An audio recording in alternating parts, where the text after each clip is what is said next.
Ladies and gentlemen, welcome back to the IESF Europe Regional Qualifiers. You're still with me, Arashi and Burger Kim.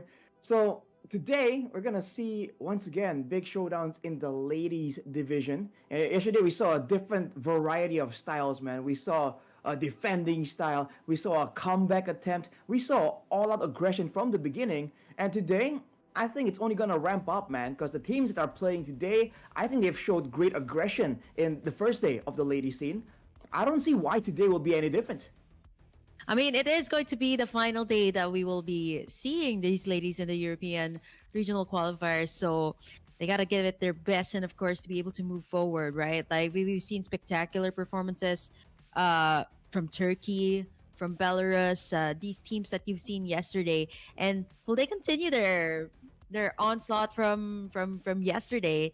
Speaking of yesterday, if you guys missed out, of course, we got you guys covered here. Let's take a look at these highlights, Arashi, on what went down yesterday. Okay, we're talking about explosive, opening up the female scene with, of course, a back-to-back 30 plus minute match. And I don't know, there's no way to kind of like go about this uh first two matches that we've seen against Belarus and Croatia, but there was just so many right and wrong decisions made from both sides. Like, I just don't know where to begin. And to think that it all ended in a 31-minute match, that those can get really frustrating, right? But they managed to pull it through. And if you guys missed out, this was actually a match won by Belarus finally on the third match. It was a long struggle from Belarus. They kind of struggled to really end out the games, and Croatia just shows again that when it comes to defending, they kind of have a right mindset about it. But eventually, right, there's a reason why all of these teams, the majority of the teams, have been going for this aggressive style. You just have a lot more control over the game all the way from the beginning. And for Belarus, they figured instead of trying to go for an aggressive style, but going all in, having some risk when it comes to the late game, let's get some late game picks as well because we know we can dominate the early game. And if we can dominate the early game, we can get our late game power spikes all the way in the mid game. And that is what they did for game number 3. And that was where they were able to get finally something more of a decisive victory against Croatia. But afterwards, when Turkey was in the picture, man, they're Oh showing that yeah. they are a level above. They just knew exactly how to exploit all of the early weaknesses from the side of Croatia. And of course, there were setbacks. Of course, there were big moments here where Croatia were able to get a bit of an advantage, able to turn it back around.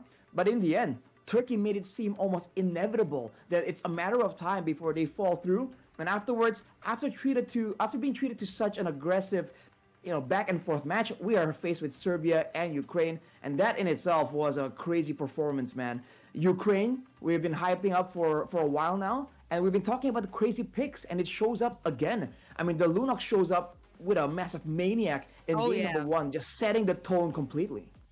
You know what? I was looking at that replay once again, and it completely caught me off guard because I thought, you know what? It's like 10 minutes, right? Like, usually people would end it out in at least like less than 15, a little bit more than 10, but they ended it right there and then. And I just got so completely at a loss of words because I was just looking at the Newman on blast.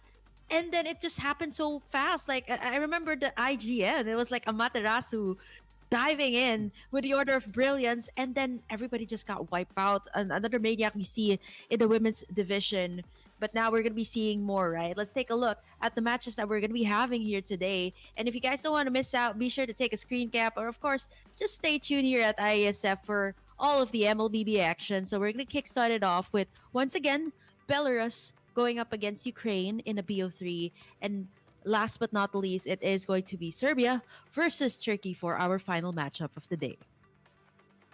There's this interesting stuff in the first match here. Belarus able to get early game dominance, but it's through these skirmishes, these big fights in the early game. Ukraine, I think we saw a bit more of an aggressive style, but not only in the neutral objectives, but even in the lanes, right? 1v1s, Ukraine were taking that all day, every day. Again and again, going for the solo kills, going for the solo or duo dives under turrets even, and they were able to take control over the game before it even goes to the neutral objectives. So there's a bit of a contrast there, and I gotta say, I'm a bit worried about Belarus because we saw that they were struggling to end games. We saw that there were moments where they kind of lost control over the game. That's why it became a bit of a back and forth. Whereas for Ukraine, it just seems like they're a lot more calculated and a lot more disciplined in how they're taking these Oh fights yeah. and what exactly they're looking for in the Land of Dawn to secure the early game victory. So I do feel like Ukraine is definitely the favorites here.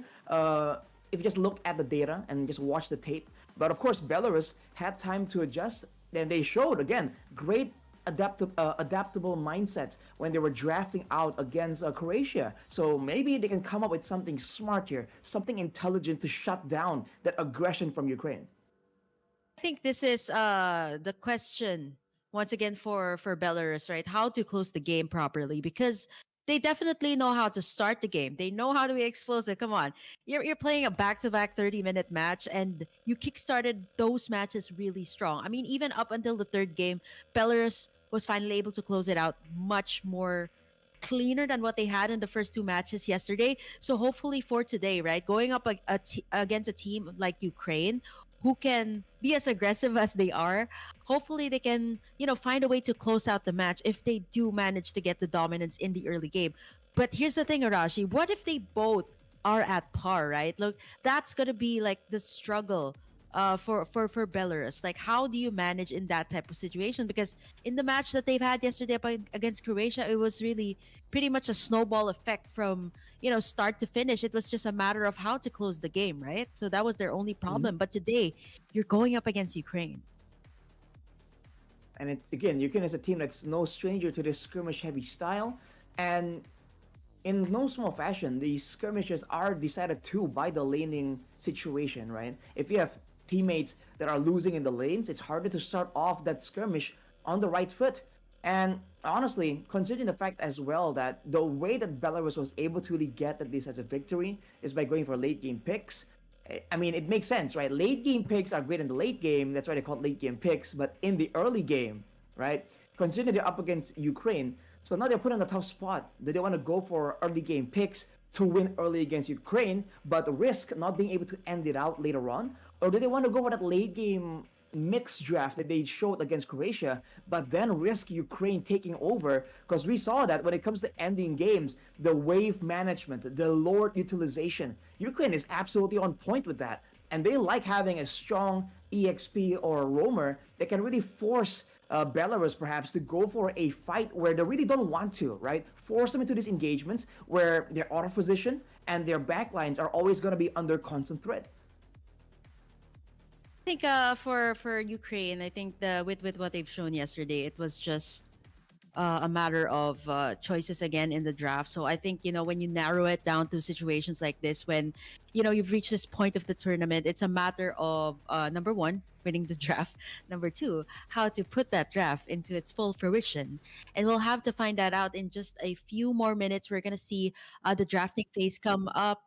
But for now, before the drafting phase starts, we have to take a look, of course, at the team that will be playing for Belarus once again. So let's take a look at their lineup here for today. It is Relax, I'm Mommy. And then you got two players here. I believe they have both the same names. But for their IGNs, of course, it's in their language. So we're gonna have to call it out based on the hero itself, so it does not get confusing. And we Mhm. want to call out the names as well properly. But for now, we're going to do that. We also have Myers in the gold lane and Semiao in the roam position for Belarus. What can I say about this team? I mean, there's a lot of different picks that they've shown yesterday, Arashi. I think especially for the jungle position, they've worked with a jungle Carmilla, they've worked with an Alpha, they've worked with a Rome Angela, Chip. So I think there's a variety of strategies that can be put into the mix here for Belarus as compared to the other teams that are a little bit more straightforward, right? Like they have a lot more like they only have like say one straight draft, like they prioritize the Roger and then it's gonna revolve around there. But Belarus, like I think I'm so impressed. Like looking back at the clips yesterday, they've really brought out like different kinds of draft for the three games that they've played. So hopefully, coming into this game, right? I'm pretty sure they have a lot of strategies and heroes under their belt, and they might put it out here all in up against Ukraine. I think for Belarus, they've shown that the mindset is always there. Before we get more into like the play styles for both these teams, though, let's take a look at the lineup for Ukraine here. That yesterday were able to have a dominating I mean, really dominating performance. This is Ukraine's lineup with Chaksapok, Sula, Amaterasu, Molly, and Asalia. And as always, Amaterasu, like we're talking about, it's just a fitting name because the heroes that she plays, the way she plays, she's melting Oh, down the members of the opposition. You know, it's a very fitting name, Amaterasu. But back to the how this matchup will play out here, I feel like Belarus has a very intellectual approach to the game, which I like being an analyst, right? They seem to really go for a strategy, and then immediately when it doesn't work, try something new, try something different, and technically just keep experimenting until they find something that really sticks.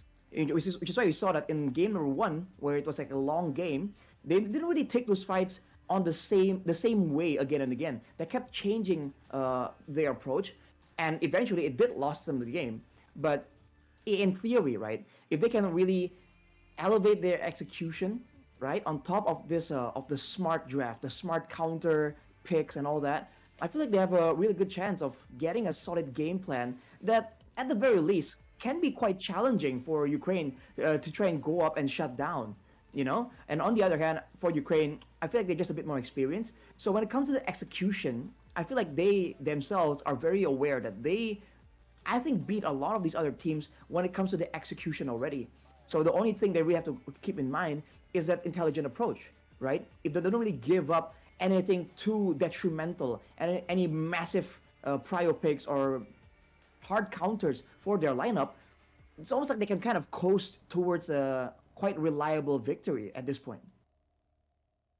counter picks, prio picks, I think definitely for Ukraine based on, the stats that I have in my handy dandy notebook over here. It is a lot of the prios on the Roger and maybe perhaps the Minotaur here of Kaksa. That seems to be something that they really love and it really fits their composition. And at the same time, Amaterasu can be a little bit unpredictable, right? Like she worked with two heroes yesterday. It was the Zask and the Lunox. So I think with the performance of the Lunox, not so sure if this will be Belarus trying to steal away the Lunox or just completely put it out in the ban list. That can be an option. But as for Belarus, right, again, there's a lot that they've played around with, especially after the three games. You can kind of see how spread out their draft is, spread out their hero pool is, which kind of will be something that they can take advantage of, especially, drafting up against Ukraine, knowing that Ukraine is a little bit more, textbookish. I would say they really go for more of the meta picks, which I really don't blame. If these heroes are in the meta, you guys are comfortable using it, and you can, I would say, use and abuse the hero as long as it's in the meta, as long as it's relevant in the patch, then go ahead and do so. And Ukraine seems to be that type of team, right? Whereas Belarus, they can pretty much mix it up, make a really nice recipe out of these this new combination that they can make, like three different games, three different types of hero combinations. So if they can manage to pull one of those recipes out up against Ukraine and it works, just keep on doing it. If it ain't broke, don't fix it. And at the same time, for Ukraine, don't hate the player, hate the game, right? If there is a meta, it's gonna be referred to as a meta for a reason. And if Ukraine can really abuse that meta and really get all these strong picks in the current patch, why not, right? It's almost like a no-brainer. Like, there's no point in just giving it away to the side of Belarus because, as you mentioned, Kim, they do have a lot more flexibility, or at least they've shown a lot more flexibility. I feel like for now, we haven't really seen Ukraine really pushed to the brink, right? Really have with their backs against the walls. So technically, right now, we haven't really quite seen Ukraine's full potential. There's a chance that if Belarus is able to find something crazy here, a big combo or a very intelligent, unexpected game plan that can work specifically for Ukraine, there's a chance Ukraine can still show that adaptive side of theirs as well. There's no telling that they haven't really that they're not really hiding any kind of ace up their sleeves here. Because if you saw the few games, it was pretty decisive, man. They weren't really pushed backwards at any point. They maybe lost only a single or at least two turrets in the whole game in the Land of Dawn. So I feel like we have to wait a bit longer, and I think that's where it gets a bit difficult for Belarus. Because if they want to try and watch the games and locate or figure out patterns here, how Ukraine plays around, technically they have to be prepared for like Ukraine's own adaptation, right? Because the hallmark of a great team in Mobile Legends is that adaptability. If you're only good at a single strat, I mean, Kim, you know this. You know, if you're only good at a single strat, A teams will one chick eventually hero, find a way. basically. Exactly. We are on a professional level right here. These Hmm. teams are top tier with great minds behind them to try and crack the codes of their opponents. Mm. Well, as you say in a blacklist, right? You break the code, Hmm. but there's a lot of different variations as well.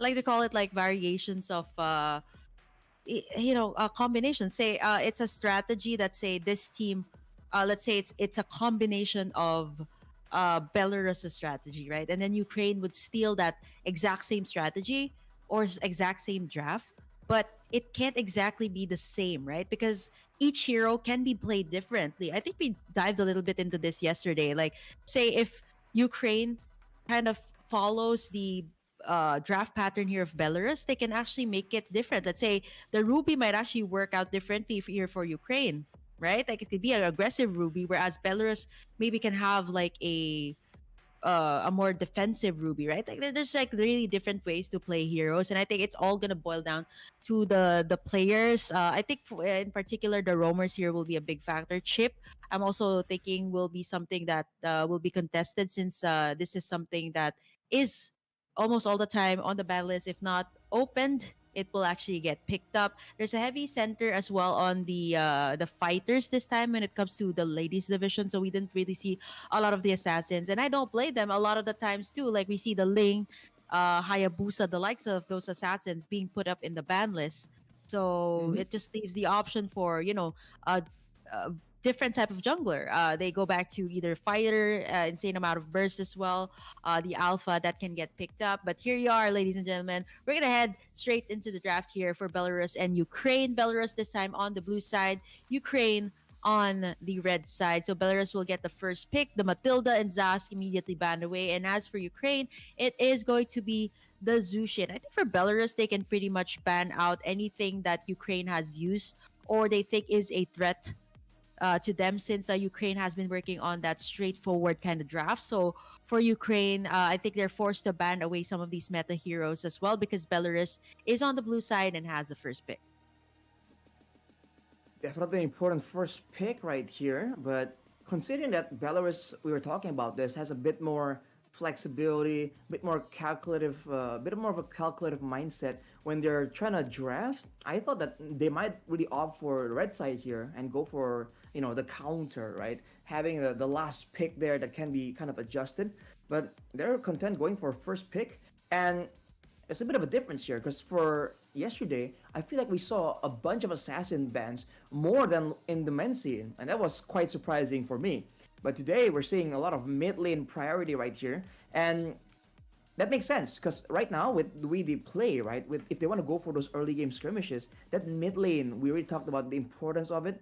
It's a great source of damage in the beginning, in the early stages. So being able to win in the clear, being able to win in the damage output, at least in the first four levels, is kind of decisive in setting the pace and tempo for the rest of the turtle takes and the rest of the battles when it comes to the mid game.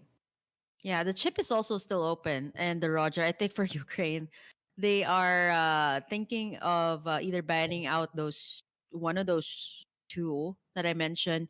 If not, they ban out something else completely. One of them is bound to take the Roger or the chip at this point.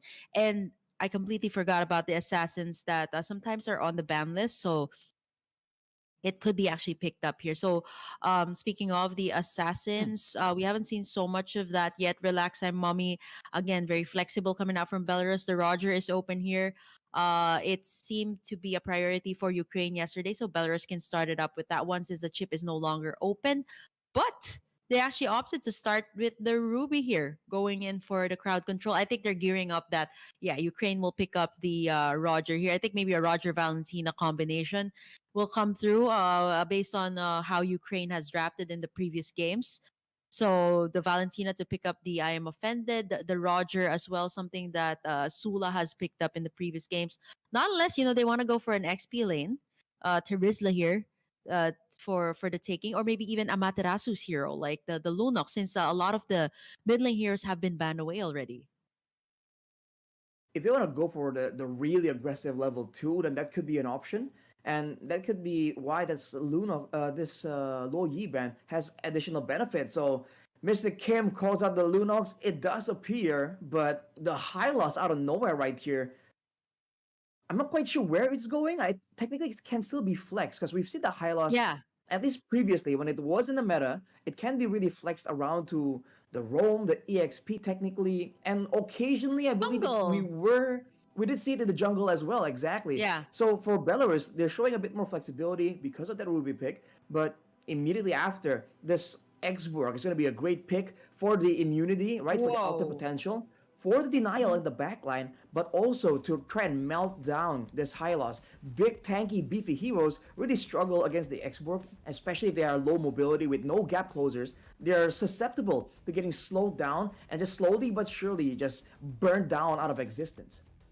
I like that there's a wide variety of like heroes for the gold lane, and Belarus is like, okay, Myers, let's go for something different as well. I believe this Clint was also picked up yesterday's games for a couple of series, a couple of games. So I think this is a comfort pick. They're also going for pokes, but I'm looking at the Lunox and the Harriet here right now, plus the high loss. Right, it's not gonna be that easy for a Clint. It's very straightforward. The only way out is either you flicker out, right? So there's really not much mobility as compared to maybe say you're a Claude, right? There's a whole lot more mobility to a marksman, but the Clint is just pretty much there. So I don't know. Hopefully, Belarus will give Myers the advantage in the gold lane, be able to get that farm up so she can actually win her lane. But Ukraine is looking really scary, but that is a whole lot of magic damage though for their first three picks. It's a bunch of magic damage, and might want to balance this out, right? Get some physical damage in there as well. But where? And that's the question here. Which role is going to be relied on to do that physical damage, and what kind of hero, right? Is it going to be an assassin here? Because there's a chance that with the Harriet and the Lunox, there's a bunch of burst damage already. An assassin can definitely capitalize on that situation. But if they want to go for something like a fighter, then the Clint that is quote unquote more vulnerable than a lot of the other picks available in the current meta could be punished by something, let's say, like a Lapu Lapu, right? They can just dive in the back. And even if Myers can get out with a flicker, or she'll still take a bunch of damage and be zoned out of the fight. And seeing that skirmishes are so important in this matchup, I feel like that could be a legitimate option. In the gold lane, though, I feel like this Harriet Clint matchup becomes very interesting because part of the if you read the patch notes, part of why the Clint was buffed, it was mentioned that a lot of heroes specifically like the Harriet have been rising up in popularity and making the Clint that used to be such a lane bully just less of a bully. Now we're gonna see Mhm. the two actually go head to head, and I think we're really gonna see whether those buffs actually make that big of a difference, and whether the nerfs to Harriet really kind of toned down this Harriet, or whether or not it's just out of control and that much more important, as Belarus also banned away this Bane. So you're just attempting to be able to move forward properly without being kind of spread apart. And that's a great move because if they do go not S5, if they split apart from each other, the Chaos Order, the Examine Force resets, burst damage coming in from the Harith can allow Ukraine to just get pickoffs and immediately back away. They don't really have to engage in a full-on team fight. And now with the Yuzong, that's even more true.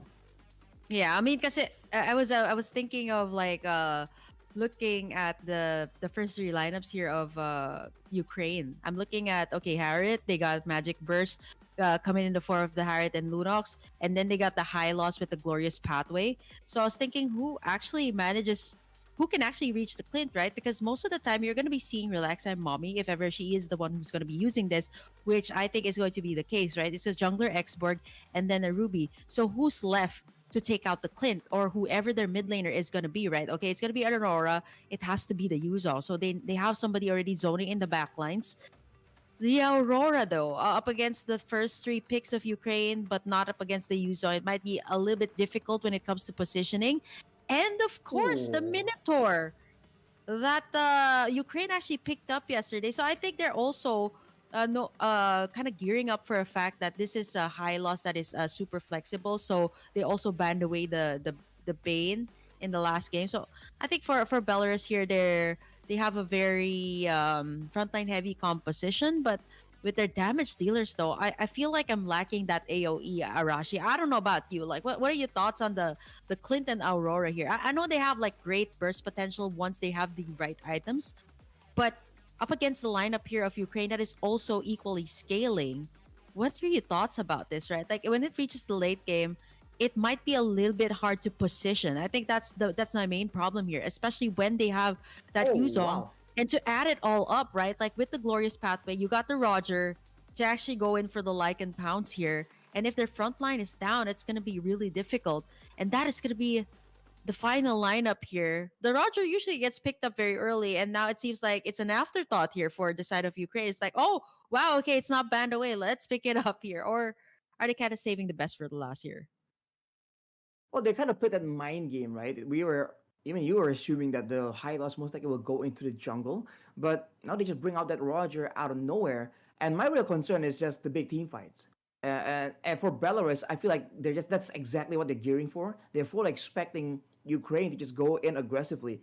And against a Minion Fury, and I'm offended. Don't run Wolf King, as well as the Aurora technically with all the AoE crowd control. I feel like they are doing a great job deterring a dive, but the problem is later on the Yuzong will be able to still do a lot of damage first of all, and even if they don't really win out in the fights, right? I mean, even if they don't really get bursted down the back line, it's still gonna force these the gold lane and the mid lane to just move out, move back so much further out. And if they do so, then the front lines are susceptible to getting bursted down. And to make things worse for Belarus here, Ukraine has the Lunox, right? She does percentage max HP damage. So even if we see a full tank Minotaur or a full tank Ruby and with the X-Borg, the X-Borg is the only real one that can stay in the front in relative safety. Everyone else is susceptible to getting bursted down by the Harith, by the Lunox, and then secured immediately by the Roger. So if Belarus can get a combo, I feel like they have a great chance. But before we even go that far, we talked about the laning dominance coming in from Ukraine. They have a chance to try and use that already, all the way from the early game. And with later on the Glorious Pathway, there are so many ways for Ukraine to win out, burst people down, and then chase people down by slowing them and boosting their own movement speed. As we're seeing a lot of action already in the EXP lane, these Yuzongs we've seen in the past few days, man, have been absolutely menacing. Yeah, you know what? Molly's Yuzong has been respected even in the last series that they've played. And now it's actually Mm-hmm. open. She was the one who drew the first blood. And now all I can think of is Ukraine has the dominance in every single lane, right? Like the if you think about it, Harriet, Clint, I would say Pokes can get like 50-50 down bot, but here we see Say Meow Oof. right now getting a lot of the damage here coming out from Amaterasu. And now it's gonna be a clapback here from the side of Belarus. It is going to be a double kill picked up here by the Ruby joining in the party. Combine it with the last Insanity Arashi, Belarus just kind of punish the overzealousness of Ukraine to try and force out a team fight there. It could have been Say Meow, but then she was just kind of baiting them out to come closer. As Relax and Mommy says that I have the last Insanity, I can go for it. The Ruby has the backup, and they just fell for that trap.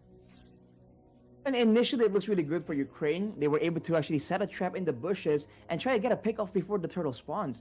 It's textbook early game play, but at the same time, they really weren't respecting the fact that the rotations were coming. And now look at this trade on the bottom side, Myers. Yep, Relax and Mommy goes in again for the last Insanity, and with Myers not being able to escape that one, no minion waves in, plus the Zaman force was up, and now Belarus, they're gonna try to fight back here, but they just don't have the numbers right now, and it's gonna be deadly to kind of fight right before the next turtle here. So they're gonna wait for Myers to be back up, but Belarus so far they have started out real strong. Not yet that far of a gold lead because we have yet to tell. No first turtles as of the moment, but Belarus has been containing Ukraine so far. They're containing Ukraine due to the fact that they have all that combo. If Ukraine really wants to get an advantage, they need to do so when they know exactly where Belarus is. Because on a 1v1, a 2v2, and to a degree, I think even a 3v3, Ukraine will definitely have the lead, the advantage. But once it becomes, even in the 3v3 though, it becomes a bit sketchy. And if Belarus are able to lend their spells, if Ukraine doesn't change up how they approach these fights in a straightforward nature, just chasing someone down like that, it's going to be quite fatal for them. But look at this play though. Relaxa Mommy taking a lot of Uh-huh. attention. Relax. She is mommy, but now she can't relax. Oh no! Backside, you got the Ruby defending.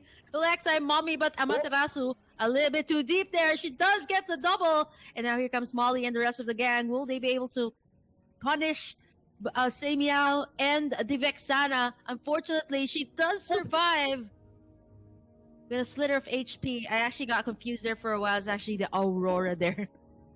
My bad, Yep, my it's bad, the my bad. Aurora. Yeah. Technically, They it's do even have worse than the Vexana. Yeah, it actually has the same color. So for a while, I got confused there. I was so busy looking at the team fight. Man, Belarus, this time Ukraine has the answers. They are on the 2K gold lead right now, and they've been executing their team fights pretty well, a little bit more calculated this time.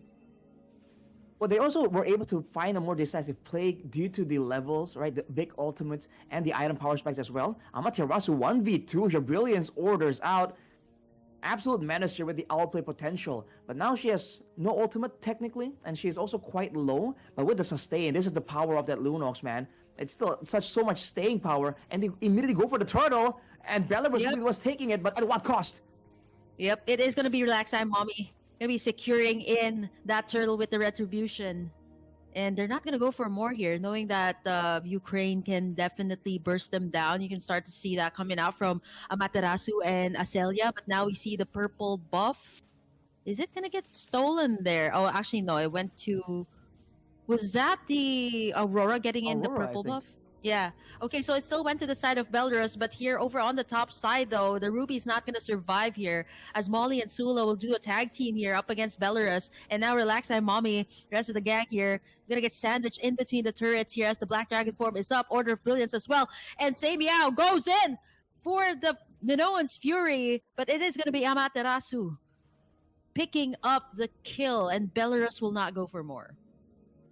It's just such great plays from Ukraine here. The way they were going in, but look at how they were aggressing, right? It's still very calculated. You saw that Molly, it really seemed like she was all in with the Black Dragon form, and before you know it, Sei Miao committed, thinking that she can actually get a knockup and prep a kill up for her teammates. But Molly actually saved the Furious Dive and used it defensively. So it's still calculative aggression coming in from Ukraine, and they are still keeping an eye out on the tools available to Belarus because they do have a lot more compared to Ukraine as of this moment. But with the winning lanes, with the gold finally now starting to shift in favor of Ukraine, I think you can expect a couple more ganks and then immediately movements into the jungle, especially with that EXP lane Molly just going out of control. You're seeing that the Ruby on the side of Belarus struggling quite a bit to try and keep up. And by all means, it's a temporal rain Ruby. This is a utility-based Ruby that wants to have more spammable spells in the midst of a big team fight. When it comes to sustain and damage, it really isn't as reliable as a Ruby that you would usually see. And as you can see, right, even the Ruby is forced to clear out the waves. Relax, and Mommy does not have the Firaga armor. And right now, with the Glorious Pathway, the Aurora tries to go in for the Frigid Breath. But now, the Minoan's Fury, a setup onto 4, but there was no follow-up. It's still Amaterasu getting in the kill. You see Myers dishing out a lot of the damage, but it's going to be Sula picking up the turtle, the final turtle of the game for the side of Ukraine. And now with Molly's Black Dragon form up, will it be enough to zone the two members here from the side of Belarus? They might actually go in for a sandwich play. They get in the tower and all the resources. And down bottom, Amaterasu still not done. They take down Myers.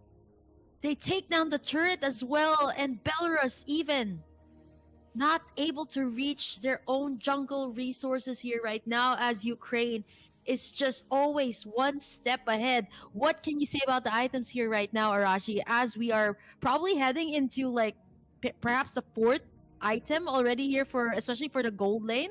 And the Lunox here is also building up towards maybe like this is a magic cylinder or glowing wand has been built already. So yeah, the gold lead isn't that far yet. It's 5k. So I think for Belarus, they really have to stop Ukraine here before they completely snowball, because it seems like right now Amaterasu is one of the biggest problems that they have to deal with.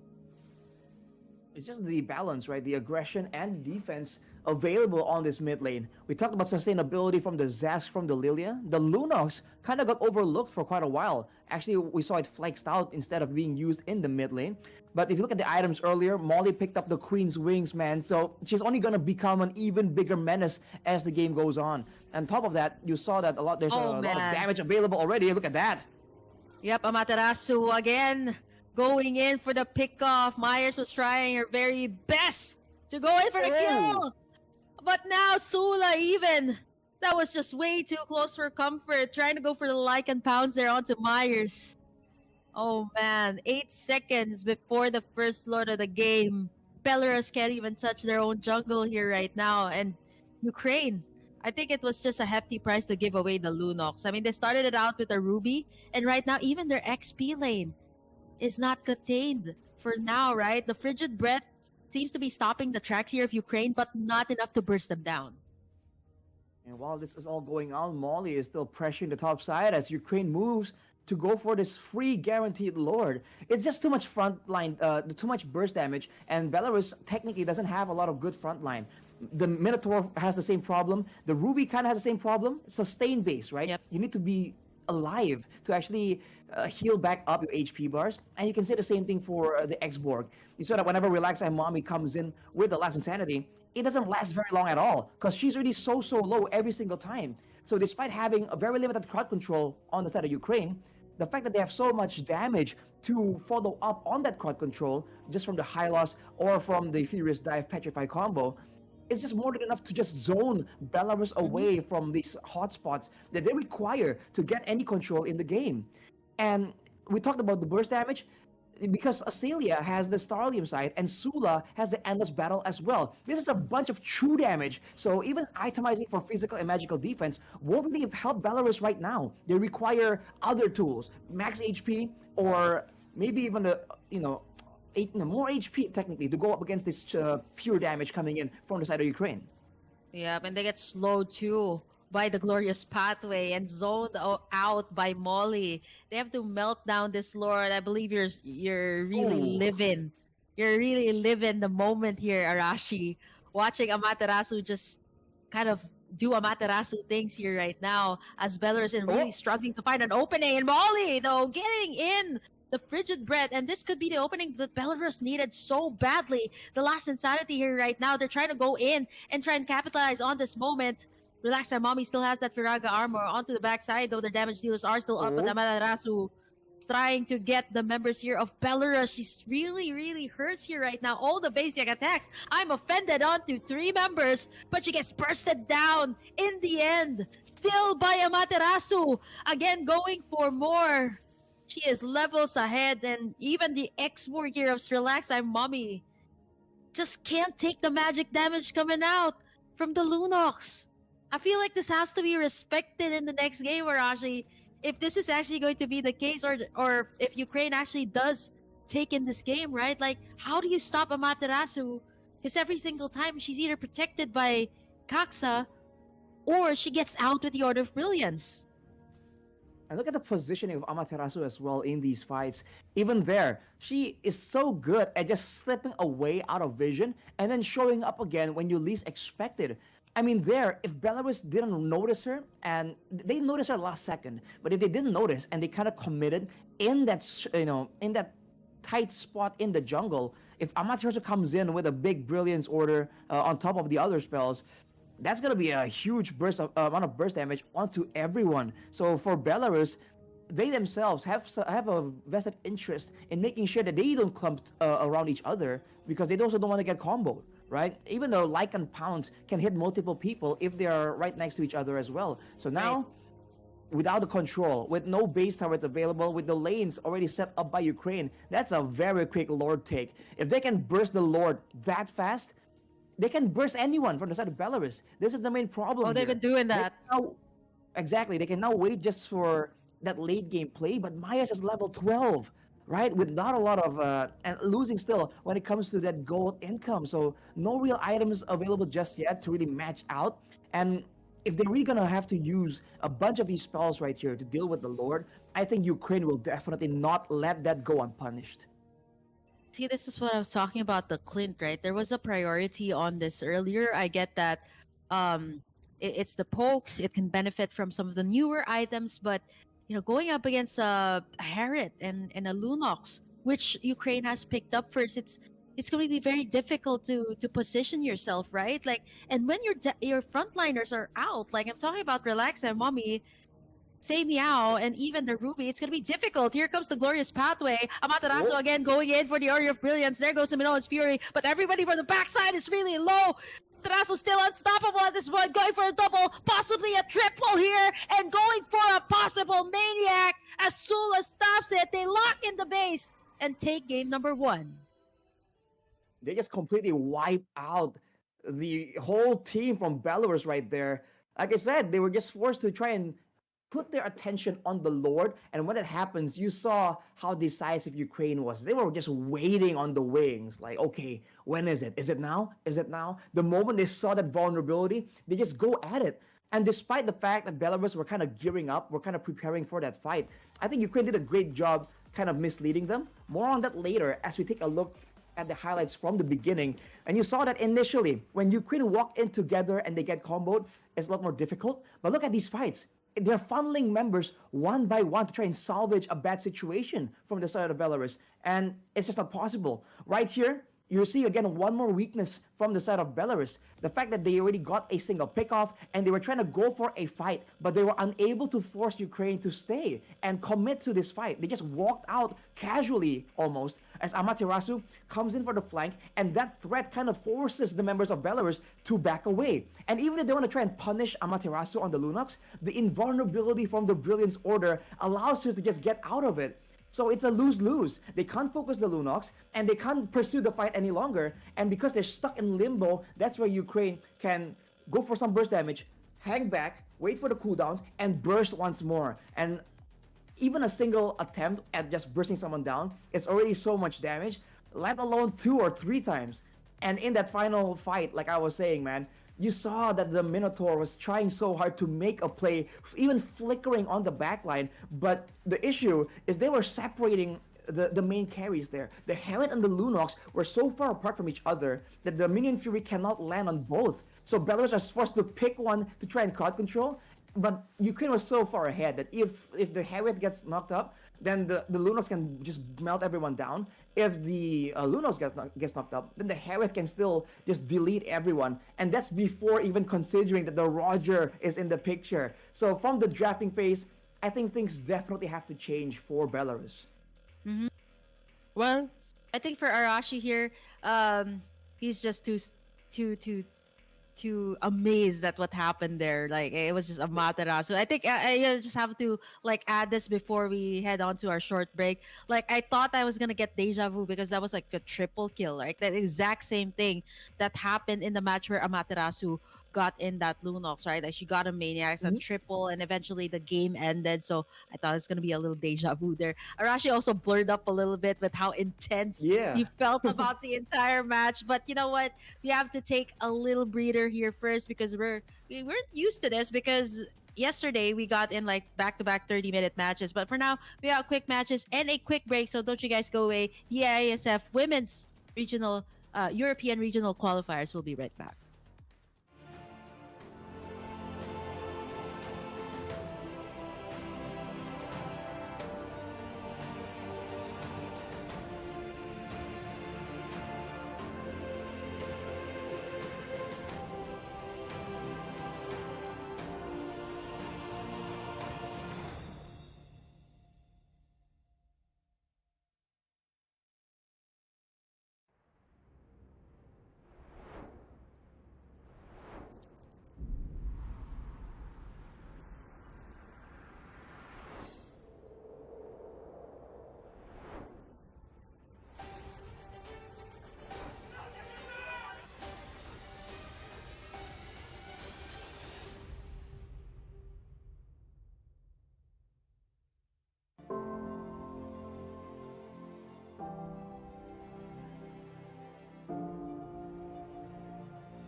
Ladies and gentlemen, we're in the ladies scene for the IESF Europe Regional Qualifiers 2024. And we just saw Ukraine demolish Belarus in game number one. What more can you say? It started off kind of okay for Belarus, but in the end, Ukraine said, nah, we'll win. So, you're still with me, Arashi and Burger Kim, and we are looking at what might be the final game right here between both these teams.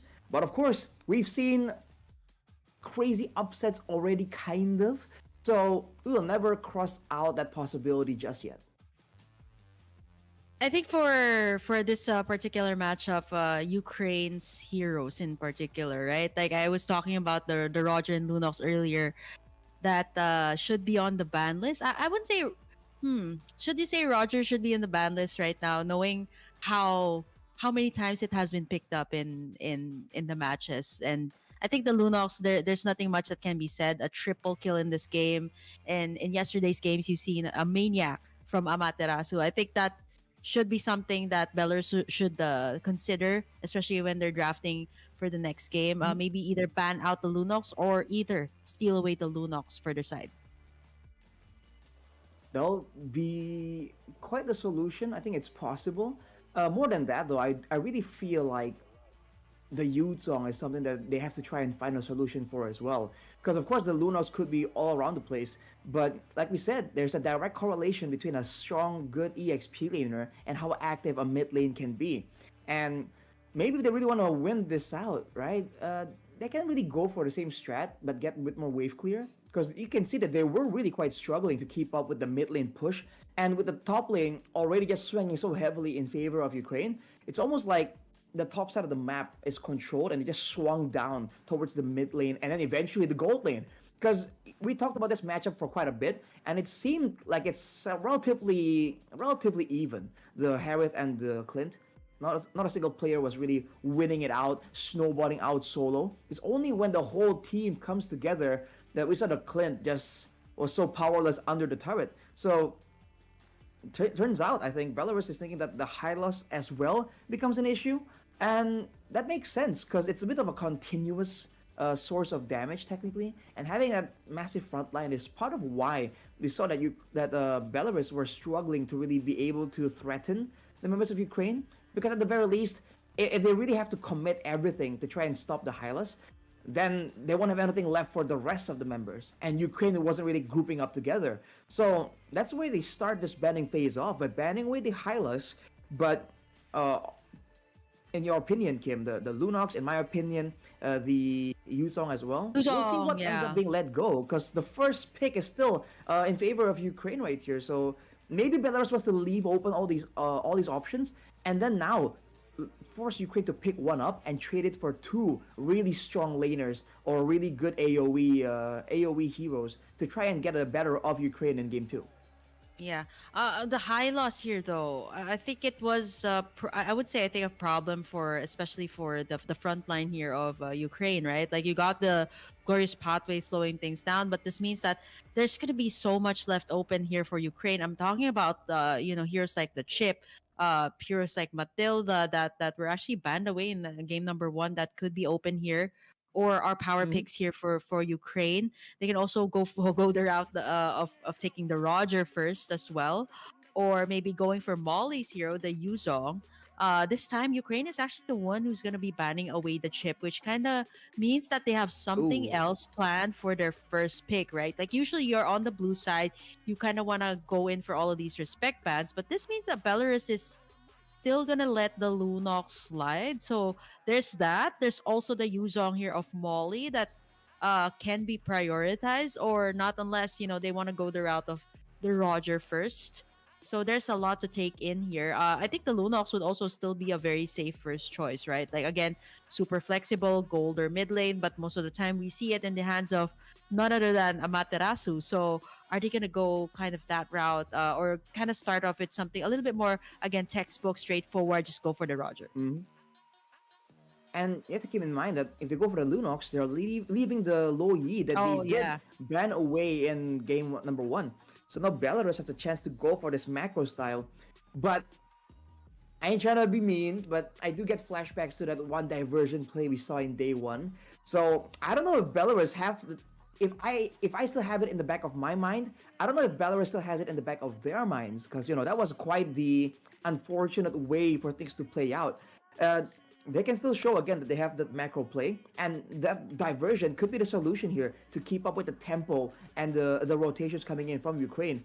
If Belarus wants to go for it, at this point, if they want to go for, wow, the Clint first pick, now that's Really? peculiar. They do go for the Really? Lolita though, so blocking some of Okay. that Chaos Order bolts will be great. But first pick, Like, yeah, I also have a oh, huge question mark on my head right now.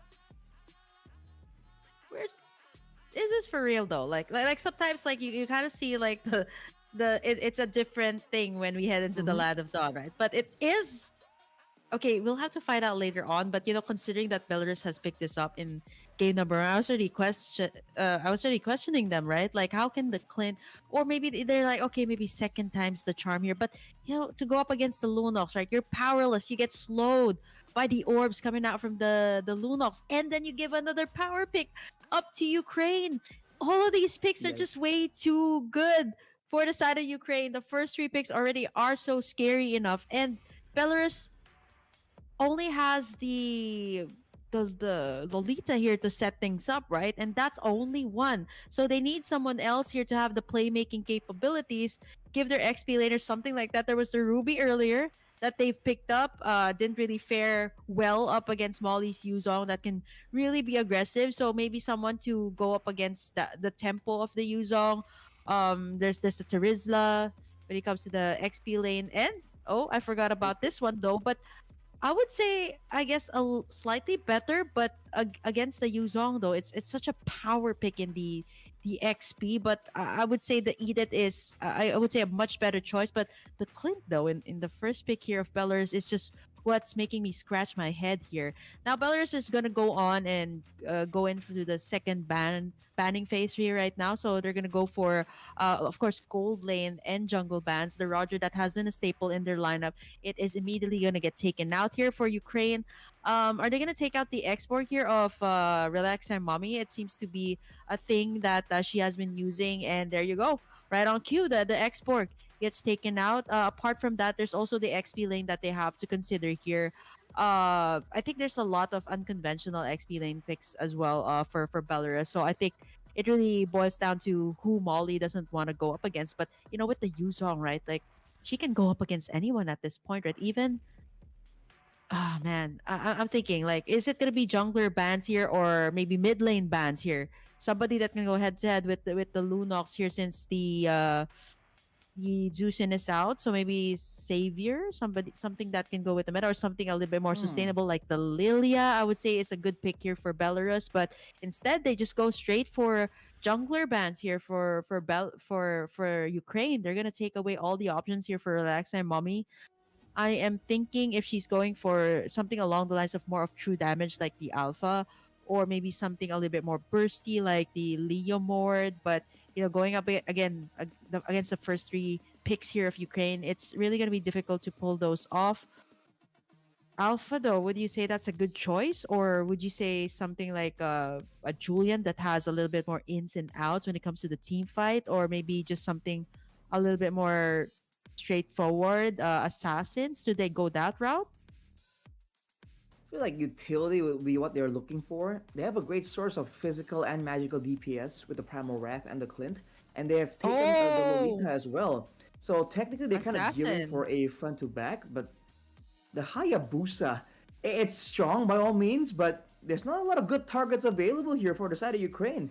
Of course, with the Hayabusa snowballs, then she can duel anyone, right? Even 1v1, especially Mhm. if the Yuzong takes the role of that split pusher. There's an that can be fine, but from the looks of things, already against a Minotaur that is great against the assassins, right? With the Flash of the Oasis to help with the sustain and the crowd control tools available to zone people out. It's like Belarus has a mixed focus right here. They want to go for team fights, but they also want to have that dive potential.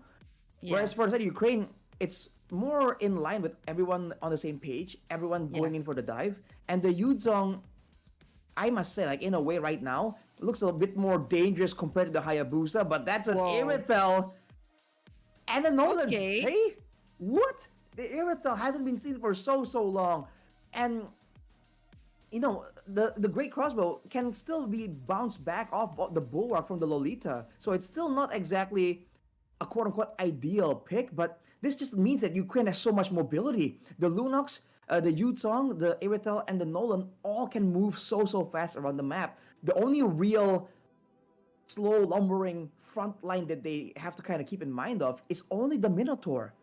Mm-hmm.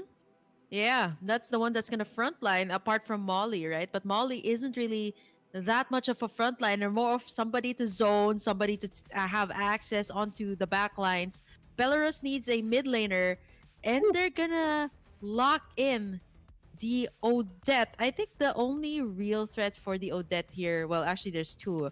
Obviously, the Minotaur and the Yuzong. And to add it all up, of course, the threat of having an assassin in the jungle, the Nolan.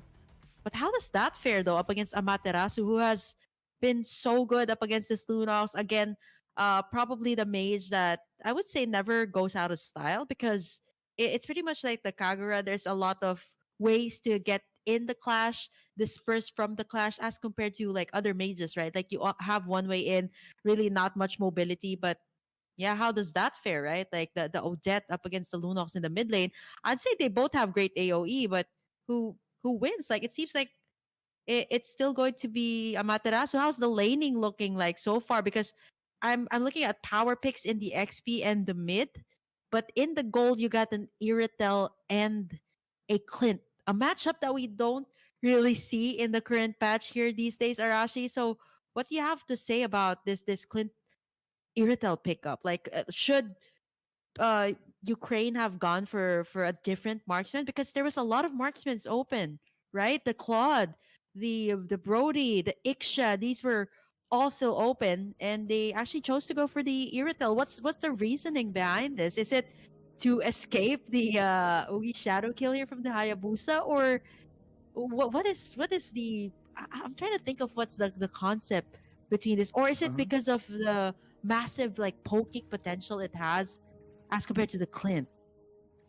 I think it's just maneuverability, right? And the fact that Belarus went for the Odette final pick, I don't know, man. I don't quite like that idea because how do you make sure again that Ukraine will stick around in the full duration of that swan song?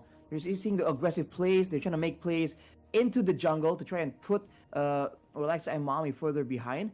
And when it comes to maneuverability, you're already seeing Ukraine have a bit of an edge for the Irithel, man, it's either kite back or it's either dive, right? Just going in and just bursting the backline. Considering the fact that the Belarus backline isn't really all that vulnerable and they're not really all the way in the back anyways, I feel like kite back is the only real value that's being considered right here.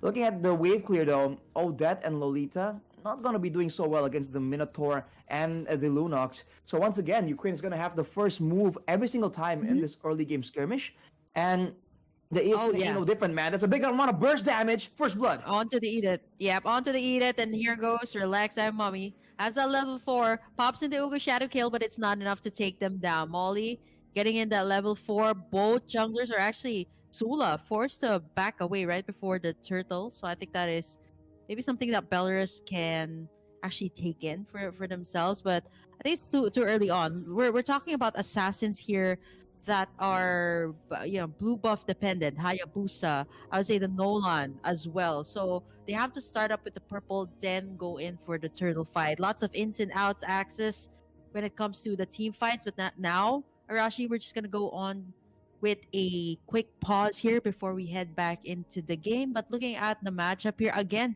Molly is just unstoppable, or really the first blood queen when she has her hands on this Yuzong. I mean, just such an aggressive hero. And on the other hand, for Belarus, that Edith is running the weakness finder. So I guess it's an attempt to be a bit more aggressive, to go toe to toe against the Yuzong. But with the Yuzong's kit being so flexible, I mean, AoE, built-in healing with the Festival of Blood if she goes for it, having a bit of a knock-up, and having, of course, the Sha energy that can just kind of swing the trades in favor of the Yuzong, it's going to be so difficult for the Edith, and much less an Edith without the Primal Wrath, right? That was going to be the big main factor deciding how that fight is going to go. The fact that you can take a lot of damage, kind of outplay, get out of danger using the primal wrath, and then trade it all back and sustain back up with the built-in primal wrath healing, right?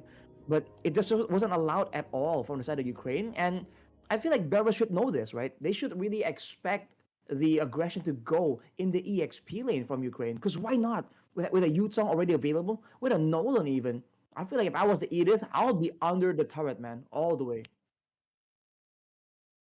Okay, so we Oh, have gotten in some information here from the IESF and production team that we are going to do a redraft. Same pick for all except for the last pick. So expect us to breeze through that except for the last one. So it okay, so it is actually not a okay, I was thinking last few picks from Ukraine is the Iratel and the Nolan. So I think it might be a different pick coming out from their side as well as maybe perhaps like for the side of Belarus as well.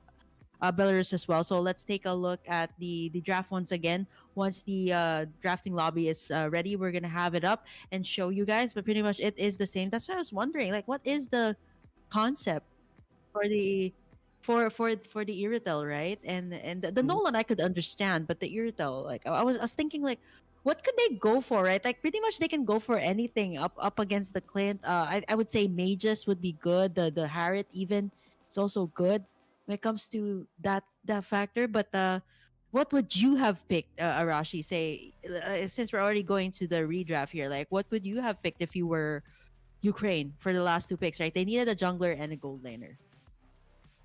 I feel the jungle is all right, but I feel like the Irithel just brings nothing new to the table, unless they're really concerned about the dive potential. But even looking at the composition that Belarus had in game number two, they did not have a lot of dive anyhow. Maybe it's the Hayabusa, Mhm. but I would rather have something like the Harith, with a bit more sustainability anyways, if the Hayabusa does come in. Um, or something with built-in crowd control, maybe like a Brody, considering their aggressive style, right? I feel like it's well within their calculations. They really want to go for that dive heavy style, that aggressive style, and the Brody can actually provide an extra bit of stun, can provide a bit of lane dominance as well. And technically, there's a lot of burst damage available for the side of Ukraine already. So there's a chance that there's a big clash, and then Belarus is winning, but then with the turn of a memory, things kind of get equalized. And you're putting one more factor, right, in the minds of the players of Belarus compared to the Iritel that's just riding around like that. That's not exactly how I you thought want you were gonna to do play like it out. I thought you were gonna do a little Gangnam style there. Yeah, it does No. look like it. No, see, right, right. But Right. kidding aside, Arashi, I understand, but what about the Clint though? Okay, so a little update as well here from our team. Just a little entertainment segment there for from Arashi. But we're gonna do a complete redraft here for both sides. So I Uh-huh. think this is gonna be interesting. So did they actually miss out on banning the Lunox and the Yuzong, right? That was like too much to give, and even the Minotaur too, right? Like I was talking about these two picks in particular, particularly Amaterasu and Molly's heroes that really shown or really shined in the last game. So I think this might be the case, or yeah. Let's see who's going to be on the blue side and who's going to be on the red side. Might actually still be the same. So yeah, I mean, what for you, Arashi, like what did they miss out on, like the bans, right? Like what should Belarus have banned out if you were their team I think the youth zone immediately stands out. I feel like you pick it or over ban the it at this Lunox? point. Over the I think so. Lunox? I personally think so. And I feel like if they really want to go with that strategy, they gotta. I didn't really see like the value of that Lolita. Again, I'm getting it's supposed to be used to try and counter the Lunox, but a good Lunox won't really be in front of the Lolita anyways. So I feel like they'll be better off going with something a bit more that can help with clearing first and foremost. Because if you want to stop the Luna from being such a menace, you start by winning in the lane, right? Win the pushes, win the trades as well. And in order to do so, you can't rely on the Lolita because the Lolita is a lot more reactive, and it's Yeah. great if you really want to have that super defensive style. But I feel like at this point, with Belarus kind of still wanting to go toe to toe against Ukraine, just trying to fight for that dominance, then you don't want the Lolita, right? In fact, I feel like they would have been better off going if they took off if they took the Minotaur as well away from Ukraine. Then at least earlier it becomes an Odette and Minotaur. Minotaur gives okay wave clear, right? If they really want to go a step further, they want to avoid getting picked off by Ukraine, and they want to have good wave clear in the mid lane. Bring out the Grok, right? And that can be good counter engage as well to try and stop the aggressive nature of Ukraine in their tracks. So options are definitely available right here. It just depends on how, more importantly, which lane they want to prioritize. I think it all starts there, right? For me, it's the EXP lane. For you, it's the mid lane. It's kind of associated, but it depends on who they feel can really bring them to that victory, right? Oh yeah. If their gold laner wins in the lane, can they snowball? Can they make those plays? If their jungle, right, plays super well, can that be the key to victory? Because if it is, then you know, uh, on paper, what is the best pick doesn't really matter, right? Because each team has their own mindset and has their own style, and that's like the beauty of it. Yeah, I think the Lolita, we have to talk a little bit about that as compared to like the Minotaur. That was the pick that happened right in the roaming position, and I get that the Lolita is to counteract like this, yeah, like what you mentioned, certain heroes in the lineup there of Ukraine, but it has that delay, right? Like when you have the Numenon blast, it's like it's pretty much it's predicted, like kind of like the Avatar of the Guardian. You can see like the shape kind of lighting Mm-hmm. up before it actually hits, right? And sometimes Yep. you have to use the flicker to be able to get in a much better area of effect with the Numenon blast, whereas the Minoan's Fury is a little bit more instant. I think that's what people like to go for now when it comes to engages. That's why, you know, sometimes the fighters can be roamers. Say, you know, the Arlot with the final sweep. It's an instant setup. Terizla even sometimes used as a roamer. Like the penalty zone is an instant setup. Whereas, you know, the Lolita, it needs a little bit more time. So it's kind of like again a 50-50. Whereas I would say the Minotaur is a much more better pick when it comes to setting up the ultimates, because you can pop in the Minoan's Fury and then flicker in. Like it's an almost instant setup as well. So I think that itself should be considered here for Belarus, especially for their first Mm-hmm. two picks. The Lolita is fine, but the Clint is a bit more like, okay, maybe it's a comfort pick, but yesterday, I mean, we've seen Myers on a Zas, right? We've seen Myers on like different heroes. So I'm not so sure. What's this Clint? Like, what's the idea behind this Clint? Is it to directly counter out the side of Ukraine, or is it something that they recently got comfortable using? So now it's actually okay. So it's a redraft completely, by the way. Just a little update for everybody who has just tuned in. This is a direction coming out from the IESF and the production team. So complete redraft. It's an Angela, Carmilla, Chip, and then you got the Zas, the Zushin, and the Lunox that was finally respect banned here for this game. So this means that the say the Yuzhong, like the likes of Yuzhong, are still up, but Ukraine actually starts it off with something real spicy themselves. Still going for the high loss first pick. Belarus, of course, goes in immediately for Relax Time Mommy's XP, or sorry, X board rather, for the first pick. It's a heavy priority. Say Meow, will you go for perhaps a roamer pick here this time or something different? Okay, Hmm. Leslie this time, but true damage. Especially when it comes to the late game, you got in burst. But how's this gonna perform up against whoever Ukraine's gonna pick up as their gold laner? The Yuzong is still open here, as well as the Roger that can.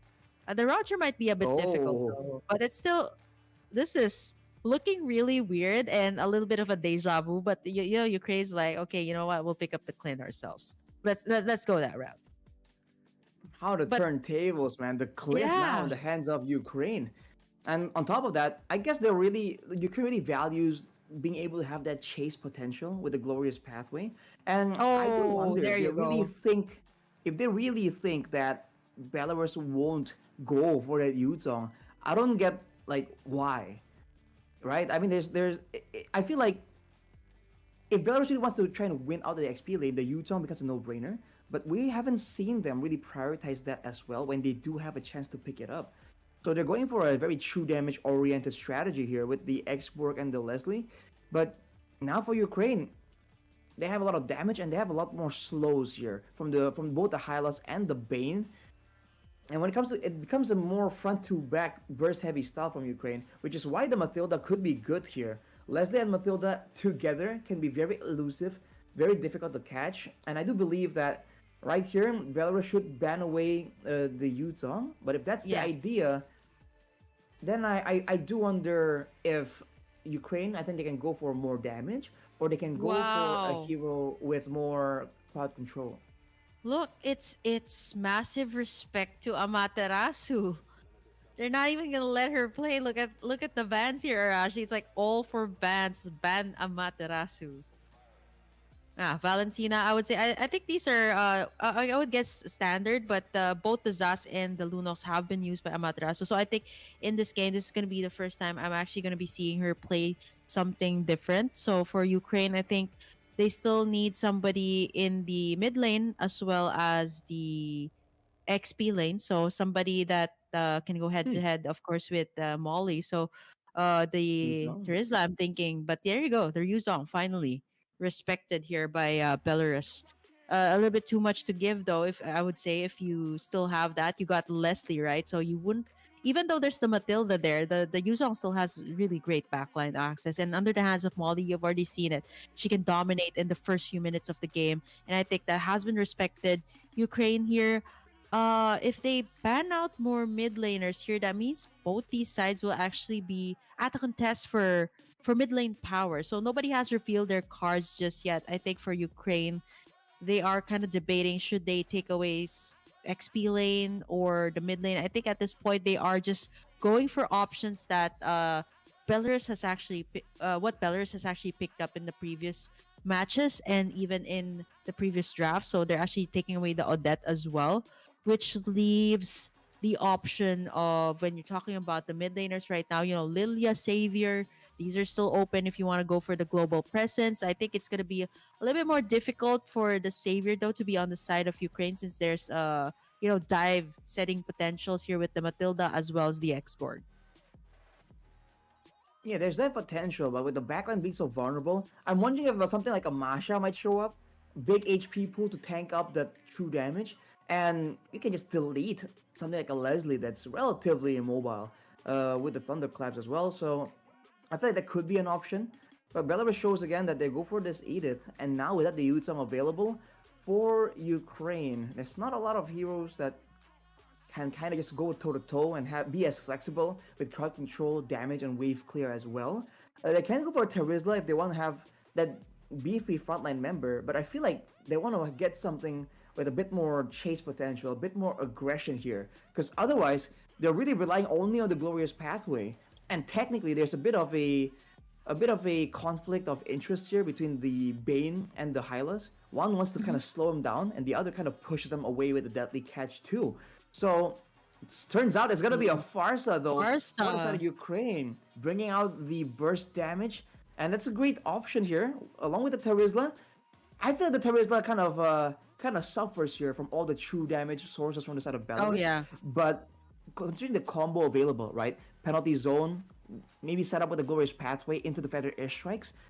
It's looking not too shabby from Ukraine, but they do have a lack of spammable engage crowd control. I guess that's where the Hylas really comes in. Oh, As Belarus doubles down, they want to go for this very slow late front to game. back, and they're trying to win out when it comes to the damage output. But this is the same story from game number one. It's long, prolonged damage output compared to like burst damage coming in from the side of Ukraine. And they still have the same enabling tools like the Hylas, and they were able to actually get so much value purely from the Hylas earlier on, right? Just the Hylas walking up, stunning the X-Borg, stunning whoever, and then following up with a lot of burst So with the Farsa now, there's a bit more AoE in the picture as well. So I think Belarus needs to be a bit more careful, and they really need that late game if they really want to be a real threat, if they really want to try and have enough damage that the Terizla and the Hylas need to respect it and have to constantly back away.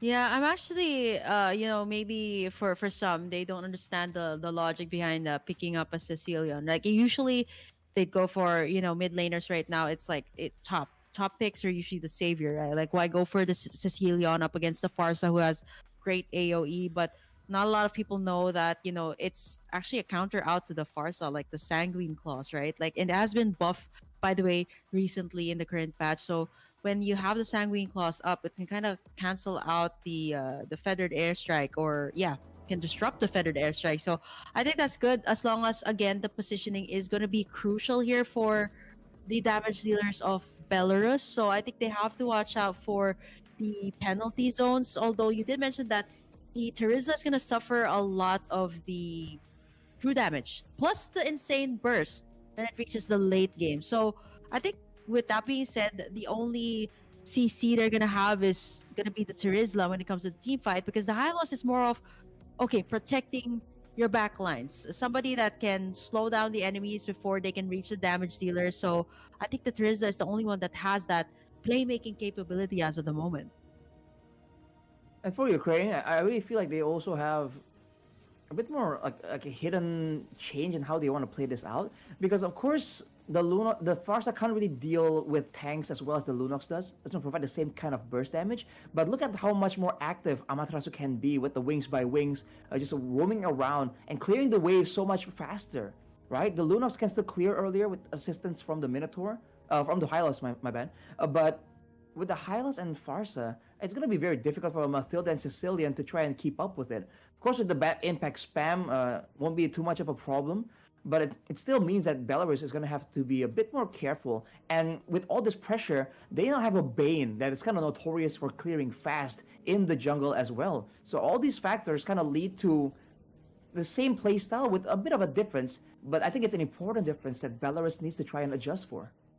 Okay, Ukraine right now, they're gonna try to go for Relax and Mommy Molly, doing her very best to actually take down the Faraga armor. But down bottom, you also have two laners here. Mid laners going in for that level 4 power spike. Sula already starting it up, but with the pokes coming out from Molly's basic attacks here, it's actually caused Relax and Mommy to lose in that Faraga Ooh. armor, and with the penalty zone, just one fell swoop, they take down Relax and Mommy. And now with the Bat's impact, Bat's feast, it's not gonna be enough. The guiding wind saves the day, but it is going to be Sula, Ukraine, picking up that first turtle of the game. Bit too overzealous from Belarus there to send the X-Work to start a turtle, and yet still not having the prio from the EXP lane. Looking a bit greedy, and that causes like Relax and Mommy to lose the Firaga armor and stick around without it, leading her to just get immediately, smashed by that penalty zone. Belarus needs to kind of understand really how the neutral objective kind of plays out from the laners, right? Because I think the jungle and the roam kind of know what they want to try and get when it comes to the prio, the control in the bushes and all that. But the laners need to be on the same page as well. I think this time, for Belarus, they've gotten in their lanes. Again, the mid lane is much better when it comes to the clearing, so the Sicilian can clear pretty fast, as well as the Farsa. But now it is going to be Molly Oh, again. Miss Molly down south over at the XP lane. What can't she use? Every single hero she's been using, she's just way too good. And this just gives so much advantage to Ukraine to even more, like to dominate the lanes even more. ooh. The Feathered Airstrike takes down Say Meow, and now the tower up top is also gone. The Sicilian right now is gonna have a hard time. And even Relax Time Mommy, she's forced to actually frontline here, because if you think about it, you have a Matilda as your roam, right? So your jungler is forced to frontline for heroes like the Sicilian, for heroes like the Leslie here of Myers. So she has to be the front line here, where as the Edith here down bottom has been bullied here by Molly almost twice already in a row. So Now they're gonna actually do the exact same thing. Sandwich play possibly. Say Meow knows that as well. She's gonna be rotating towards this side, but that's gonna leave the turtle pit open. There's a chance for both teams to go for it, but with the Mathilda, usually you want to take advantage of the really strong trades you can get in the early levels, but Samiao has not been allowed to do so. That's because Chaksa has been hiding out in the bushes. Look at this play though, Feather Airstrike. Yep, with the glorious pathway, it's gonna slow everybody down, and now the Sicilian, with the Bat's impact, gonna be able to survive a little bit. Molly down the back, trying to take down Myers, still survives for a little bit as the rest of the members of Belarus forced to back away. They actually did a little switch up here already, Arashi. 5 minutes in, and you get that switch up. You got Acelia down bottom, going head to head there with the Edith that has been contained in the lane. And as you can see, it's so early. This is what Ukraine is doing, right? Get their XP laner to join in these team fights, and it's going to be so much more easier for them. So many resources, so many flickers, and even the mobilities being burned down just to chase away Belarus. And even under their own turrets, they can't even get near. And now Molly, now taking a brunt of the damage, she's not going to go for more as Belarus again gives away 2 turtles, and their mid tower is gone. So is their top. So the lane dominance that we've been talking about, it hasn't been fixed, but the clear is much better, I would say, in the mid. But in the gold and the XP, it seems to be that the laners from Ukraine are thriving once again. It's just because of the rotations. I mean, we thought the Lunox was going to be a problem. Well, the Farsa technically becomes a problem a lot faster compared to the Lunox. It requires some items and really only was very strong in the level 1, level 2 trades. The Farsa, all the way from level 4 until even late in the game, you're going to have a lot of burst damage available to you from a lot more unexpected spots compared to the Lunox.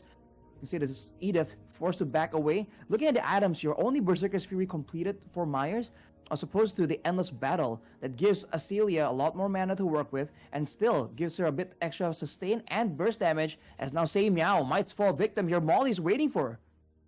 Yep, the Sicilian here hasn't been able to, not even going into like the second item here right now, as Molly gonna go in for the penalty zone again with the Circling Eagle from Say Meow. Gonna get taken down there by Molly.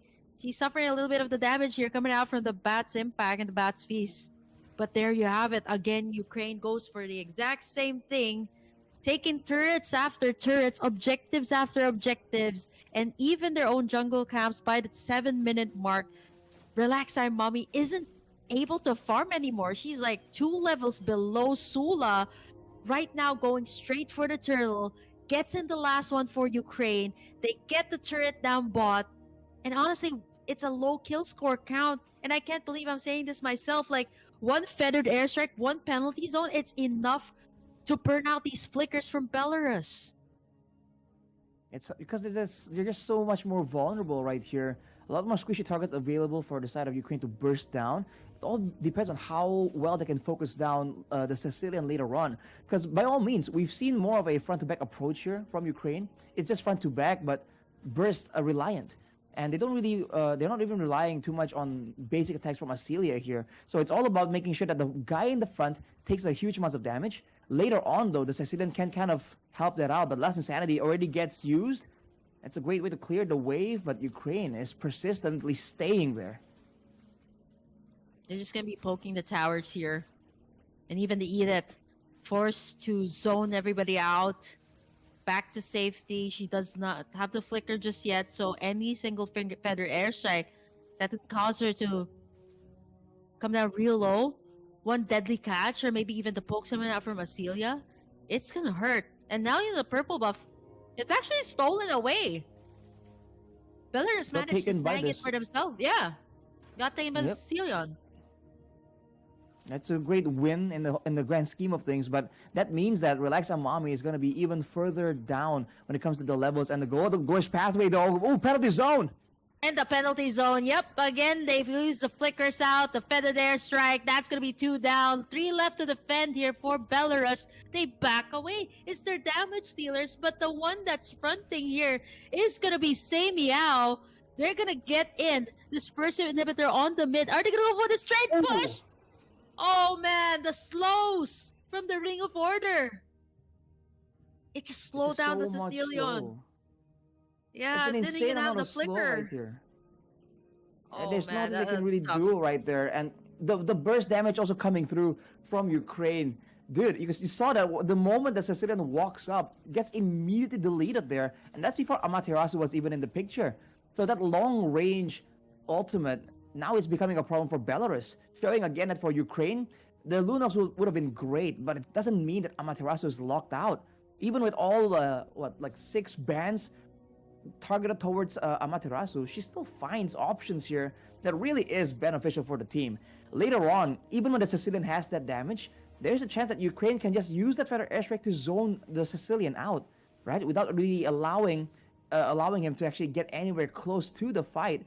And later on, he will be able to come in eventually, but at that point, it might be too late. The rest of the members from Belarus might already be taken out as Relax and Mommy misses that camp. Does not get it. You're seeing them starting to fall apart when it comes to the execution with the ways arranged by Ukraine to connect at the same time right here. Belarus, I think, will lose all their base turrets unless they do something drastic. Yep. End up against this Lord, so they have to melt this one down first. So all the inhibitors should be gone if they manage to take it. Immortalities have been purchased, and the Feathered Airstrike already very early on. Circling Eagle by Say Meow Whoa. onto her death, and now the Bat Space and the Deadly Catch. All the ultimates being used here right now to defend the base. They got the minion waves here on the middle lane. Is this enough for Ukraine to get that WEC slot? And there's the penalty zone by Molly once again. They're locking in the tower here. It's over. Ukraine will take that slot to WEC and take this series with a 2-0. Dominating performance as always from Ukraine. It's just so good. Wow. I mean, they just wait for the right moment. It's like they can kind of predict already how Belarus is gonna try and move around and try and defend. We were hyping up Belarus as the intellectual team here, but I think Ukraine kind of holds their own.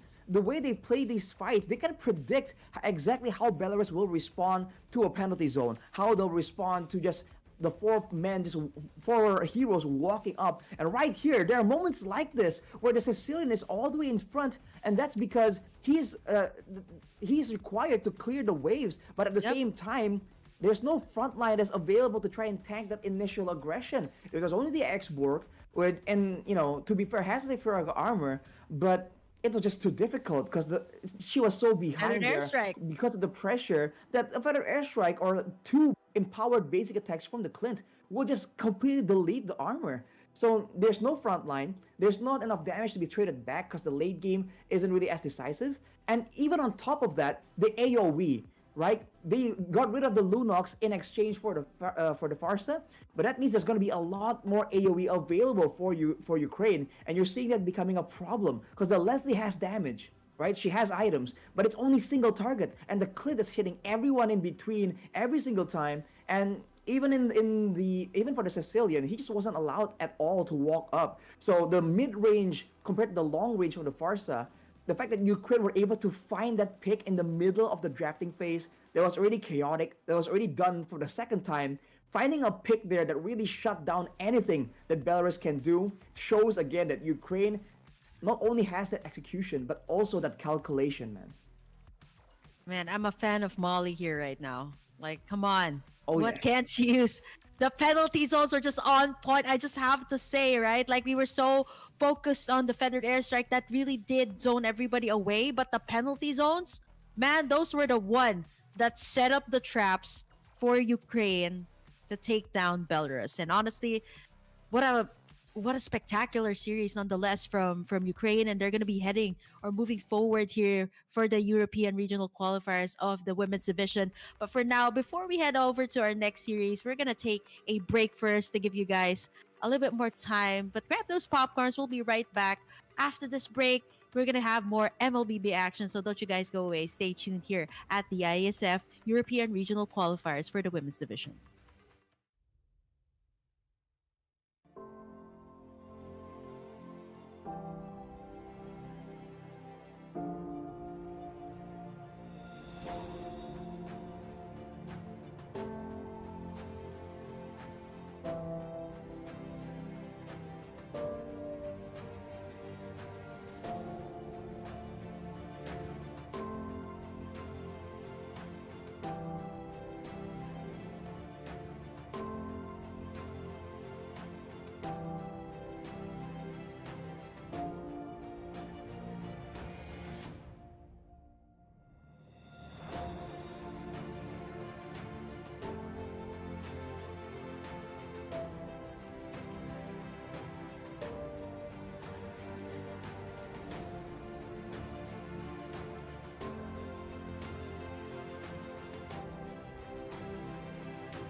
Ladies and gentlemen, welcome back with Arashi and Burger King for the IESF Europe Region Qualifier 2024.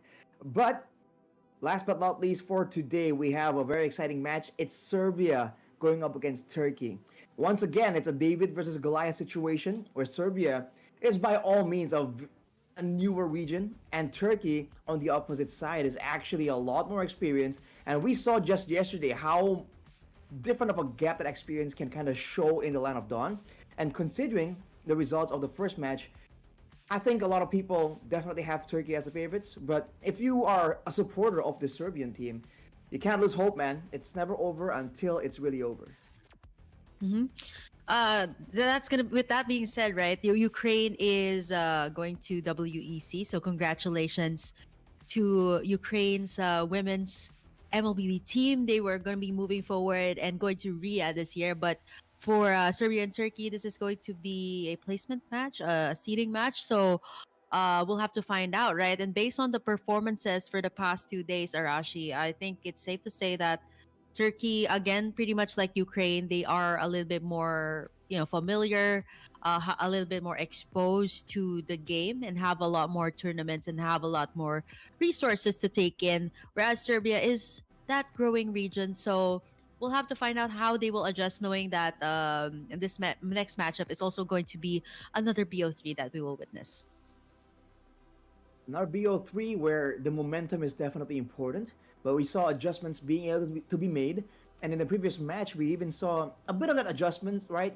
Immediately after the first game's result, you saw changes in the drafts, you saw changes in the execution in the Land of Dawn as well. So teams are definitely wisening up to the factors that are outside of the game itself. But of course, in the end, it becomes about the execution, right? In the Land of Dawn. And we know that Turkey can do so very proficiently. And for Serbia, they have to come up with something quite different, quite surprising right here. And considering that there's a lot of eyes on Turkey already, I feel like they really should kind of have a preemptive strike ready. If they want to wait until the first game's result to try and get a read onto Turkey, I feel like it's going to be so difficult and so unreliable, right? I feel like they have to try and start something now, right? Push Turkey on the back foot when possible. But speaking of Serbia, let's take a look at their roster right now, who is going to go up against Turkey. Going to be So Kirby, Kisame, Bambi, Lena, and Jolie. Okay, you guys have already seen them yesterday, and I'm sure who Arashi is eyeing here as well when it comes to the IGNs. But jokes aside here, Serbia pulled off a lot of I would say uncontemporary picks yesterday. Something a lot of people wouldn't see in the meta. We've seen a Popple and Koopa from Jolie, a little bit more standard coming out from their EXP and their mid roam. But Kirby is that type of player that also goes for like really more of the fighter type of junglers, pretty much like the team of Belarus, right? Relax and Mommy. She goes more for like the Xborgs, the Leomords, those types of heroes here.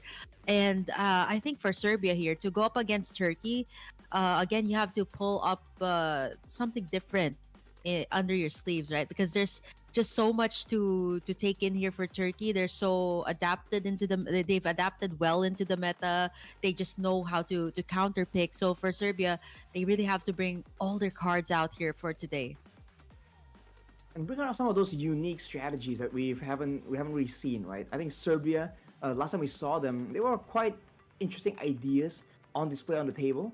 So if they have any more of those left right here that Turkey perhaps aren't familiar with and they haven't seen just yet, there's just time to bring it out, because up against them today, it's none other than Turkey. Mm-hmm. Let's take a look at Turkey's lineup here that will be going up against Serbia. You guys have seen them yesterday. Uno, Hana, Mireya, Priceless, Miko, and Nora here that they will be playing under the Turkish banner.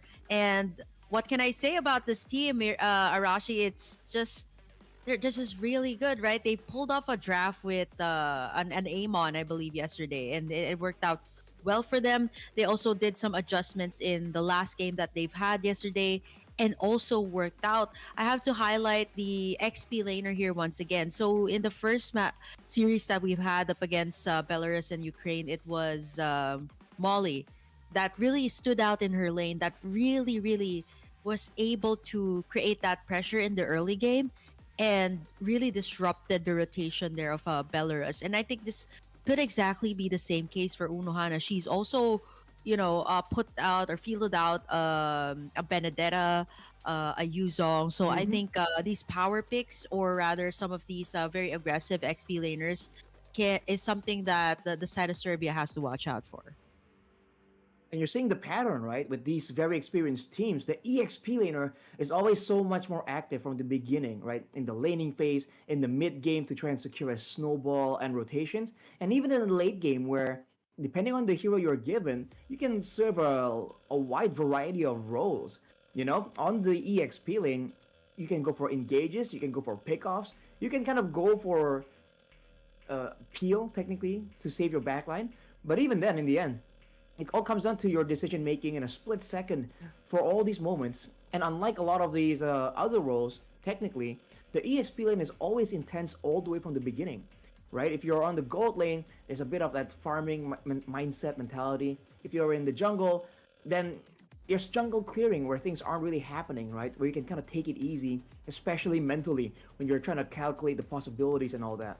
In the XP lane, it's always something going on, right? It's always your lane opponent. There's more risk because generally the junglers don't always have a chance to kind of roam to the top side. They would want to make plays in the gold lane instead.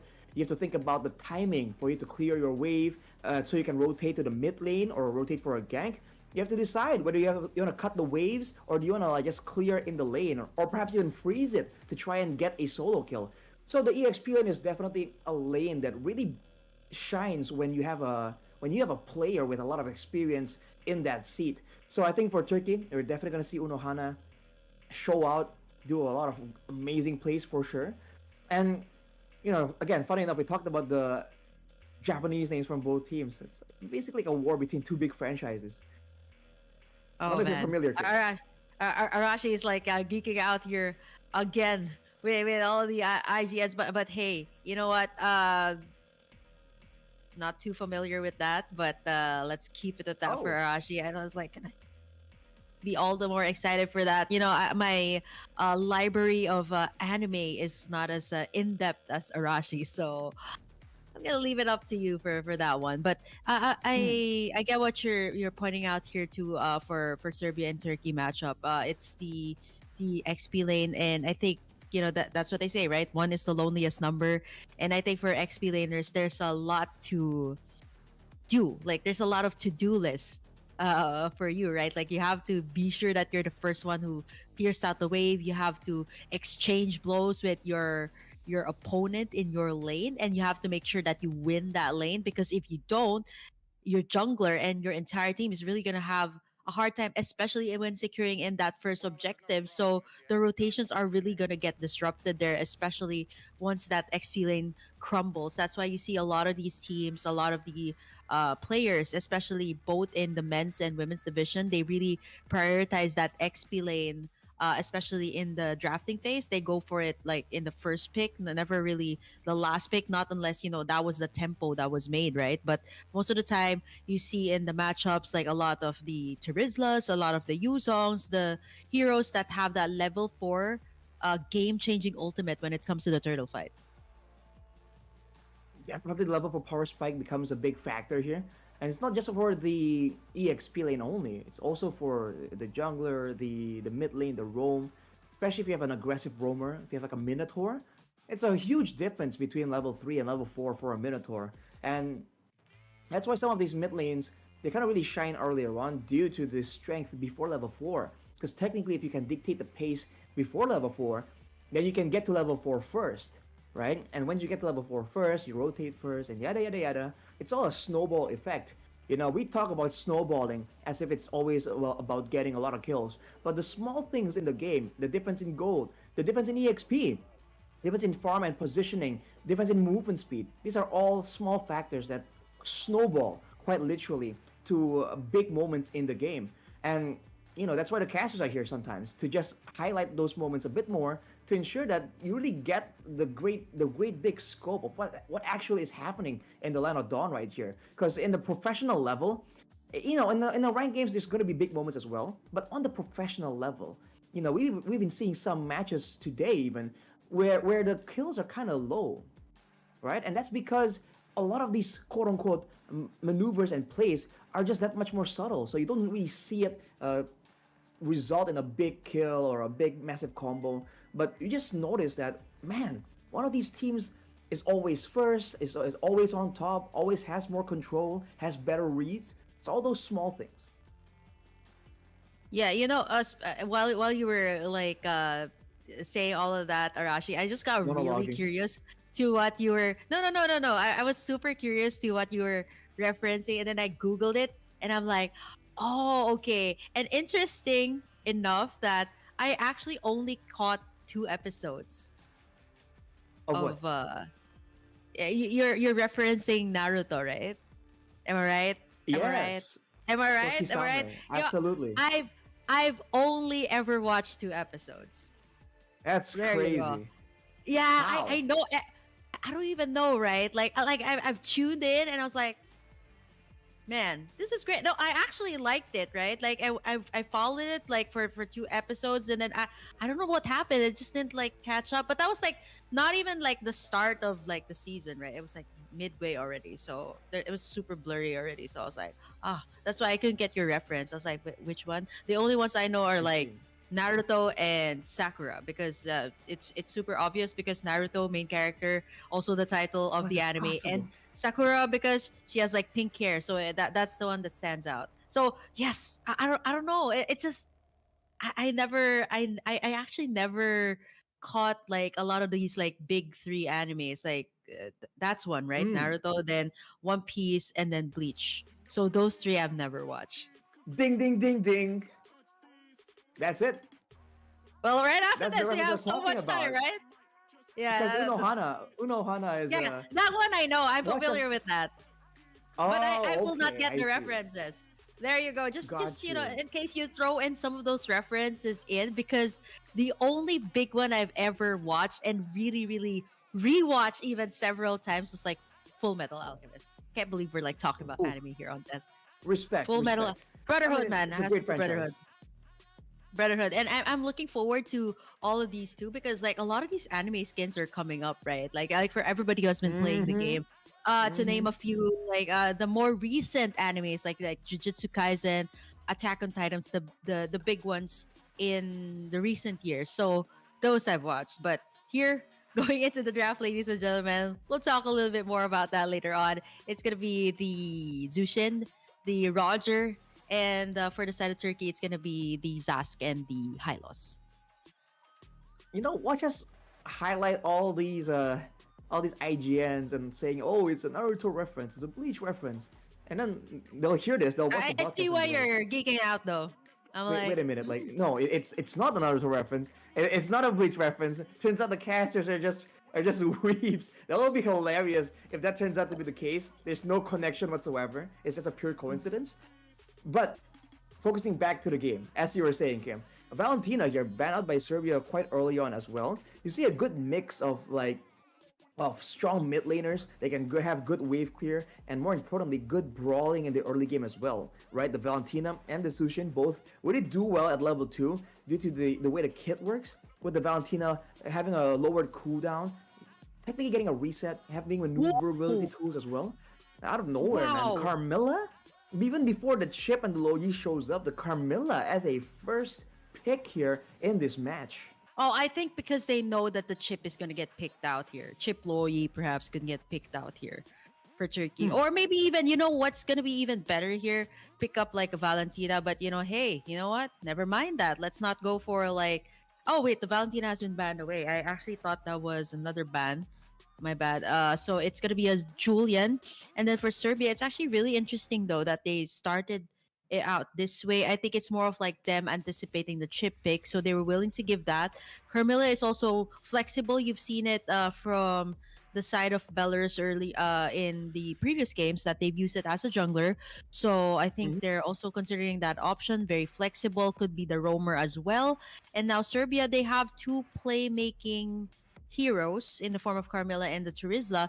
And the Clint again resurfaces here, Arashi. Any thoughts on this? Especially like this is looking really scary coming out from Turkey. You got dives, you got the portal, you got the Yuzol, just all those things coming out of that portal is going to be really scary, especially for a Clint that does, in my opinion, does not really have that much mobility when it comes to, marksman picks. I think for Serbia, it's great that they have very solid frontliners, good amounts of crowd control as well. Considering that for Turkey, the fact that they have a chip in the first place generally, not always, but generally means that the team wants to go for surprise moments, right? For surprise engages and bring everyone through, and they would require burst damage in order to have enough damage to put Serbia already on the back foot, even from the beginning of the engagement. So the Julian and the Yuzong definitely plays into that, and the fact that there's a strong laner like the Yuzong with a chip around means that the Yuzong can very easily just stay in the lane, dominate, and then just participate in fights using the portal that you can enter, by the way, in the Black Dragon form. We've seen it happen before, which is hilarious, by the way. The way we saw it was there was a big team fight, and the Yuzong was chasing someone, and he was kind of wiggling through the air, and then he touched the portal and he just disappeared. Like the Is whole it? the whole dragon just like went poof, which is hilarious. But we'll have to see for And Serbia that's though. how I feel like they dragons wanna. got extinct. It was the portal of the chip. No, because I people are like, guess. what happened to all the dragons? It's the portal of the chip. There you have it. The answers to why all of the dragons are gone. But kidding aside, I'm looking at the draft here of Turkey, and it's a little bit more like, okay, you kind of know like what type of combinations will come out of that portal. Serbia, on the other hand, though, already has the counter with the Turizla and the Carmilla. What I'm worried about is the Clint pick. It seems to be a priority even on the previous games. Arashi, is this like a comfort, or is there something I'm missing out on when it comes to like the Clint? I know it has great pokes, but there are a lot more marksmen in the current meta that will thrive in the gold lane. Like there was a time that yeah, Carrot, right? Ooh. Ixia carry, but this is a whole lot of transportation. If you're talking about only gas, then step on it. This is a lot of area that you can reach with this combination, and this is what I was looking for actually in the previous days. I was like, I think in the matches of like when the chip and the Loi were open, I think there was a time only like the chip and the Yuzong were picked up, so I was like, why not just pair up the Loi with all of that, right? Like, imagine how Hmm. badass that was, getting in the diversion play, getting the Yuzong to have that Black Dragon form, and then divert to like either the Lord Pit. That is gonna be like an insane, like outplay game changing maneuver that Turkey can actually do. So Serbia needs somebody to. Oh, I was thinking more of like frontline in the Rome. So this means that with the Matilda here being locked in by Serbia, this is a Carmilla jungle, like what I actually mentioned earlier, right? Super Mm-hmm. flex though, but I am lacking the front line here. I know the Matilda's like more of like having that additional shield, but how can you prepare for the storm that is Turkey right now with their first four picks? They still need that late Good. game, and they seal the deal with the Claude. This is an insane amount of bursts if they really use all of their ultimates, all of their skills layered together so well. Diversion, portal. I don't know, Arashi. I'm feeling the draft here of Turkey, but I think for Serbia they already have the answer with the Carmilla. So is it enough with just the Carmilla and the Terizla and the Matilda to kind of like save the lives here of their damage dealers, that is the Clint and the Vixana? I feel like with all the crowd control available, fights in general is going to be difficult for Turkey to come out on top of unless they've secured a great deal of early game lead. Especially with the Clint, I mean, we talked about this earlier. You were asking about what kind of value it brings. It's that long range, it's that burst damage, and it's also technically more security because compared to other, let's say like a Leslie with long range, you're still a bit more vulnerable compared to the Clint. And it's also strong laning, right? That's the whole idea of why I think the Clint shows up in the first place. The fact that he is now a stronger laner definitely plays more into that as well, a bit more even in that gold lane. But later on, the fact that Turkey are the ones that can actually go with the shortcut plays, they're the ones that can do unpredictable things with the diversion. That means that by default, kind of, Serbia will be on the back foot, always forced to kind of like think about where Turkey is going to be, how they're going to try and go for an engage. And usually in the highest level, right, where mere seconds can kind of swing, make or break the game, moments like that, having proactiveness usually gets you a massive advantage. So I think Turkey, I like their draft better here as well. And if you look at the mid lane, even having the Loyi means it can clear a lot faster too. So Vexana and Mathilda, definitely not as definitely won't be clearing as fast, but having the Vexana passive there will allow Serbia to at least keep up with the maneuvers, and hopefully for them, the Mathilda will be able to set up to try and win out in the 1v1 roam kind of showdown. And later on, it's gonna be the Mathilda's job, Kisame, to make sure that Jolie has a way out from these fights, because the main front lines, it doesn't have to be the Mathilda, right? The Terizla and the Carmilla are gonna be very beefy on their own, unless of course they do fall that far back behind. Yeah, there's a lot of ganks that can be made here. And my only worry for this Carmilla, apart from it, well, I don't really have to worry much about it. But the main problem is how can you set things up when you really have to be the one taking in the resources as well in the jungle? Kisame getting in the first Oh, blood. Kirby as well getting caught in between the rotation diversion combination here of the Loi. 2 kills for Turkey immediately. A nice attempt there though. Bambi as well, forced to back away from this one, and Turkey being a little bit aggressive here, knowing that they have a lot more of the playmaking capabilities and the potential to rotate faster than Serbia. They just keep on going here and just disrupting the farm here of Kirby. that was an attempt there to go for the orange buff of the side of Serbia, but it's kind of thwarted almost immediately. And Maria was caught in a very sketchy spot there, getting kind of caught out 1v3 and actually getting stuck in the orange buff pit there. So you gotta be a bit more careful because again, Serbia has potential to make plays happen, but as long as Turkey makes the first move, as long as Turkey are able to go in, use some damage, expend some cooldowns, back away, and then come back in, they have a lot of advantage to really play around with right here. But look at this gank, 1v2 for Mieko. Yep, half HP already.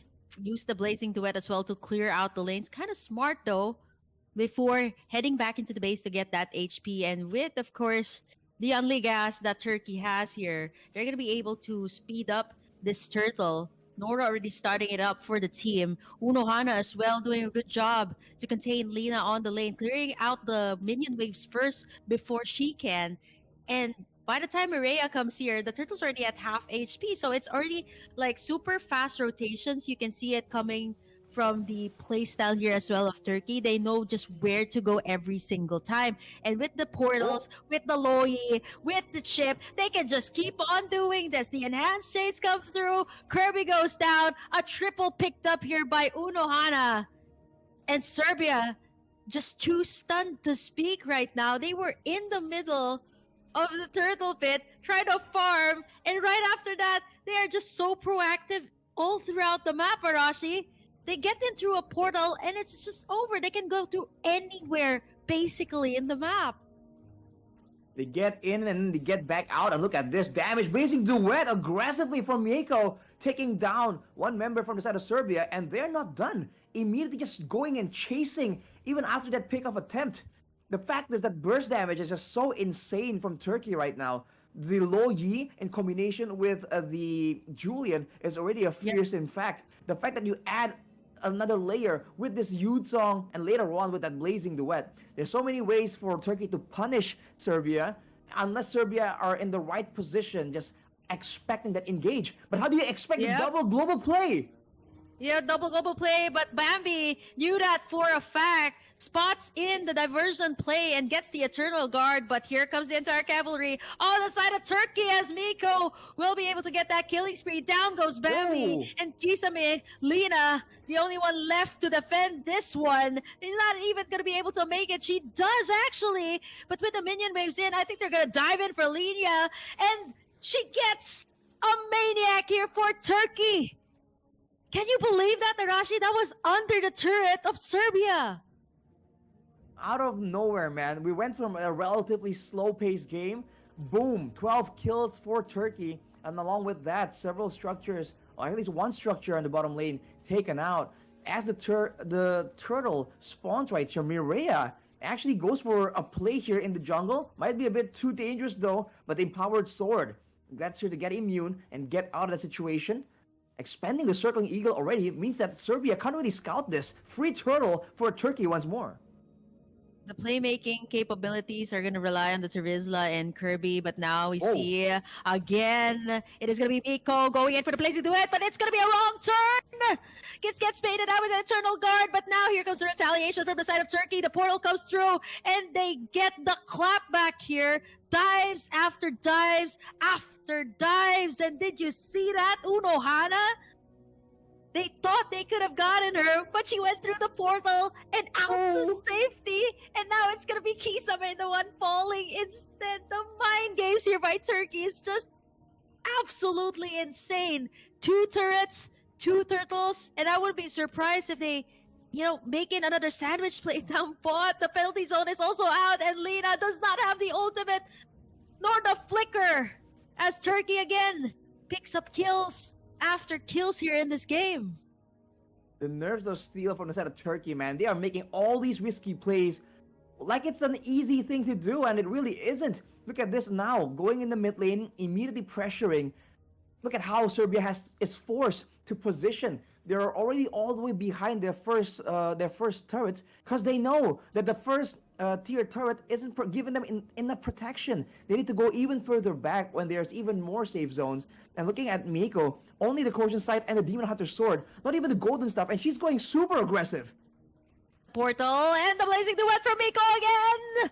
It is enough to zone everyone out, and Nora gonna fall one by one. They get the lead here in this map, but there's some clapbacks here coming from the side of Serbia.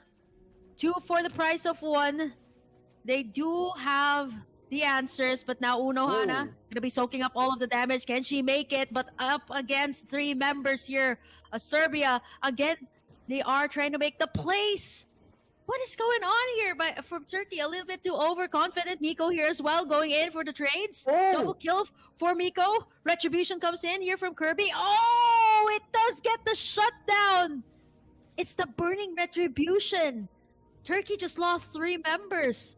It was, I think this time it was no longer a coordinated play here. Everybody went in one by one there, Arashi, and they just got outplayed there by Serbia. They almost outplayed themselves. I mean, you saw how Miko and Mireya were playing. Usually it's an in and out all the time, but it's just an all in there. And once again, they're going all for in. it. Okay, the Curse of Blood is there. Circling Eagle, but Kirby's gonna fall. Circling Eagle there by Kisame. We're gonna get bursted down there by Price as Lina as well, falling down low and staying down by Mireya.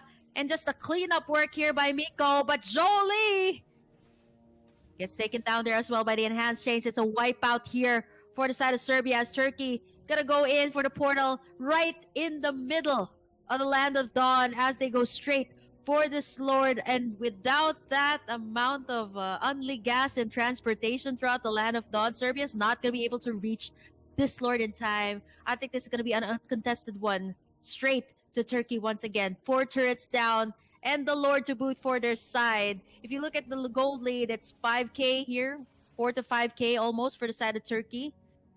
And with this Lord Arashi, I think they should be able to push forward even.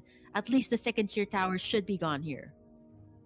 If they can pull off something completely unexpected, I think Turkey can even go for an end with how aggressive they're playing. All these pickups have been made without Mireya using the empowered scythe. It's always the empowered chain that she's using here in the middle of these fights to get extra AoE and also to get more crowd control tools. Because in theory, on paper, for Turkey, there isn't a lot of big AoE engage tools.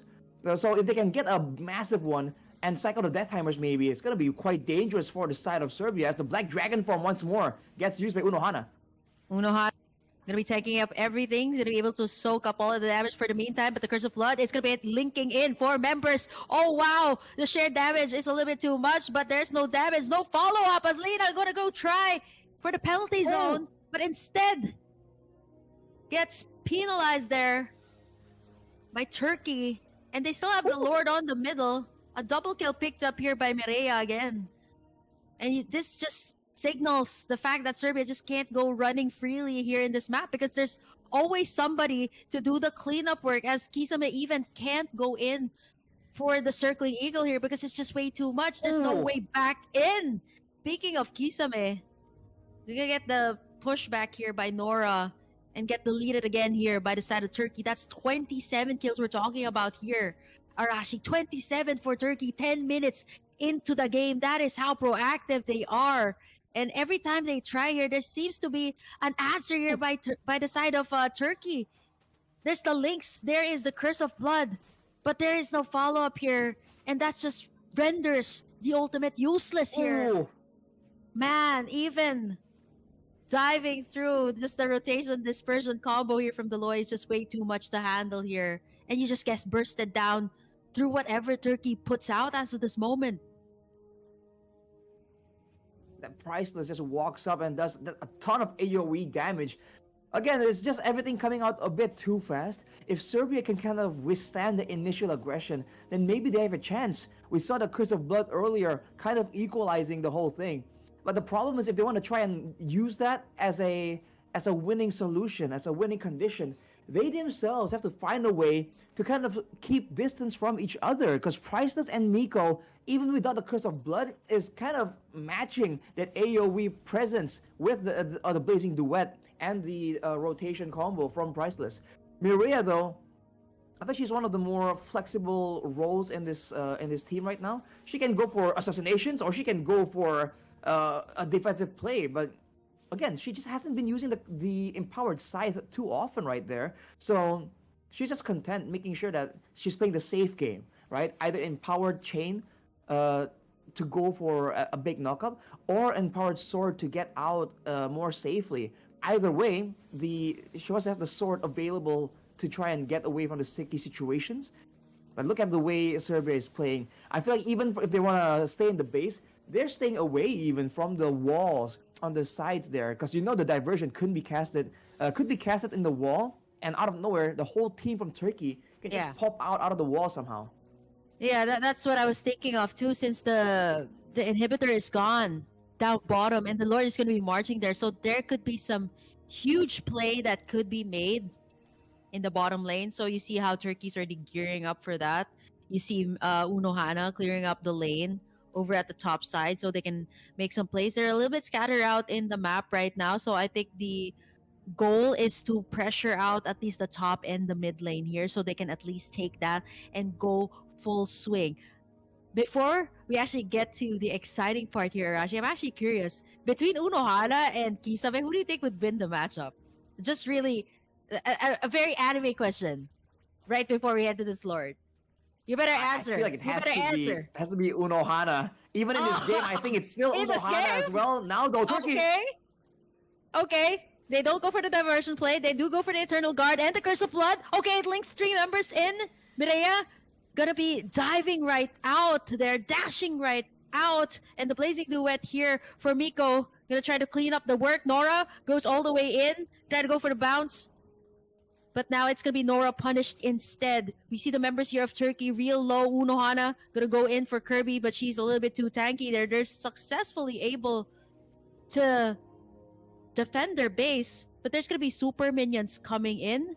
There are some clapbacks here from Serbia. I wouldn't really say clapbacks, but more of like punishments given to Turkey every time they overstep. So I think for Turkey, they have to watch out for like overstepping a little bit too deep into the base there of Serbia. But if ever they decide to do so, they have to either really make sure that the Loi Priceless is all the way at the back, and then Miko just comes in when everybody is real low, and that's the best way to execute them. But right now the base is wide open here for Serbia. I mean, they could go for split. There's so many things that you can do with this, Arashi. Like split push while you're trying to take in the Lord, because you just got a whole lot more resources here than Serbia. But I really like the attempt here coming out from Serbia. There's still, signs of life. They still come out from their base, showing us that they are still pretty much willing to take this fight, but it's going to be really deadly Oh, though. We're seeing a diversion play made here. It's going to be 4 members, and there you have it. It's going to be Jolie, the first target. Lena misses that penalty zone, and now from the backside, Bambi going to be the target here. But Miko, she's going to fall. Next is going to be Kirby on the chopping board. Lena and Kisame the only ones left. Could this be the end of Serbia here for game number 1? That diversion play that we waited for the Lord. Ooh. It's not going to be enough. It's going to be Lena defending the base. Nora going to be locking in the tower as Turkey takes in game number 1. Dominant showing as always from Turkey. And I really thought that they were going to wait for the next Lord, considering the fact that they have very short range heroes. Great AoE by all means, but Lo Yi, Julian, who else was there? Point is, it's all very short range, mid range, right? As opposed to so the fast roster that- coming in from the side of Serbia. I mean, you see, like the Yutong, even the marksman is a Claude, right? It needs to be all up close and personal. And usually the toughest part about a roster like this is cracking open the base, because you have to go in together in such a tight spot, and there's no ways to really surprise your opponents. But right there, Serbia kind of overstepped. They left their base, they left the safety of it, trying to find something, trying to find some security. And as a result, they get absolutely punished. And even from the early game, look at how well Turkey is juggling the turret aggro. And after a while, I really felt like they kind of decided it's just YOLO. It's just keep going for fights, because this fight here almost made no sense. I mean, the minion waves weren't even here yet, and then everyone funneled in one by one, right? It starts with Maria, and then Mieko, and then Unohana. They're just going in one by one right there, and even Priceless tries to make the diversion escape play. But at that point, none of this was necessary, right? It's almost like showboating. Yeah. And on the topic of showboating, I don't know if you'll see it here, but Mieko was kind of...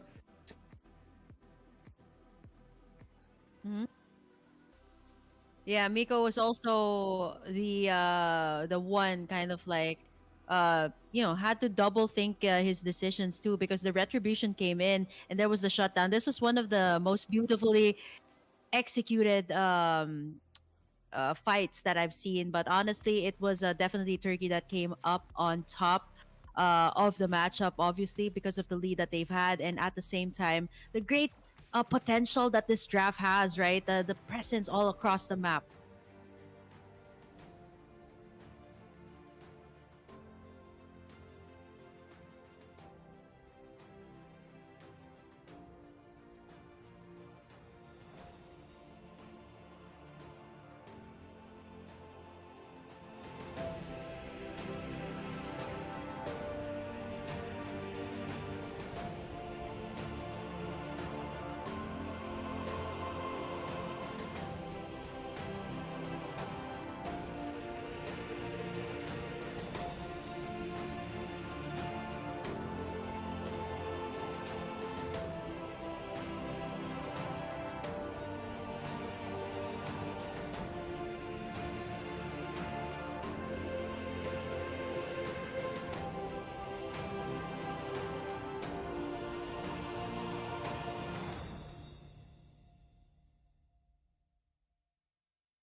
Ladies and gentlemen, welcome back to the IESF Europe Regional Qualifier 2024.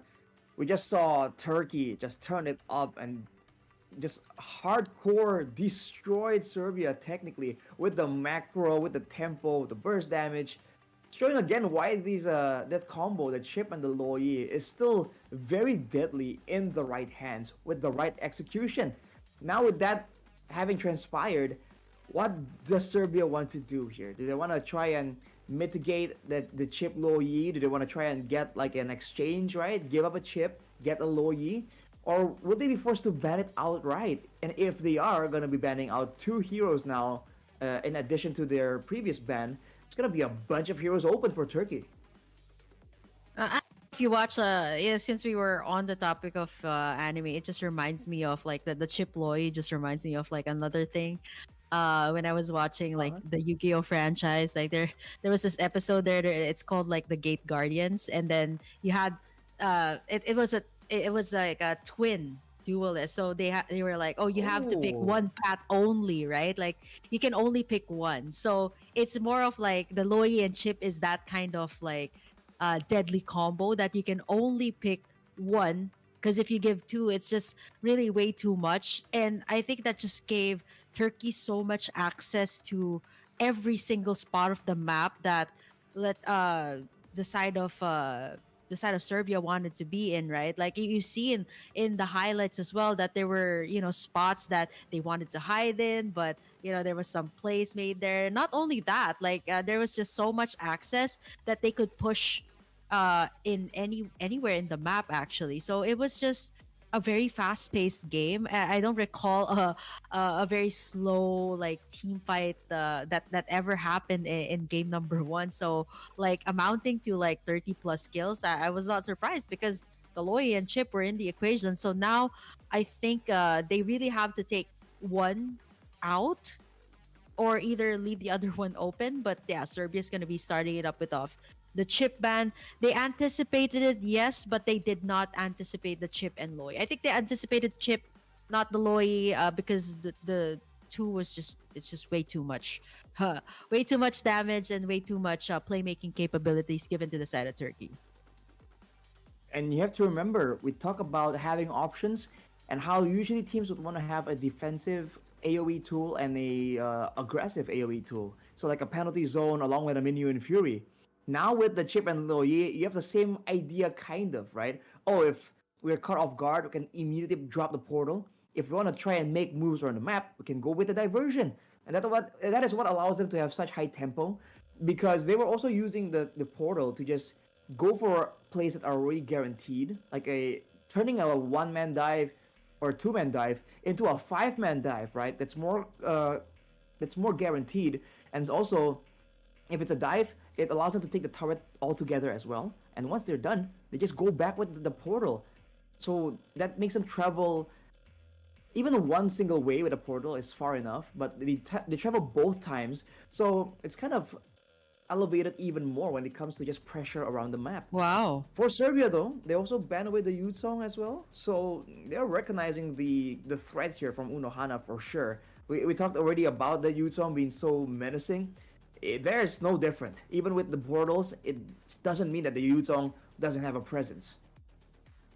The bands here of Turkey are more centered around the frontliners, okay, the High Loss and the Carmilla.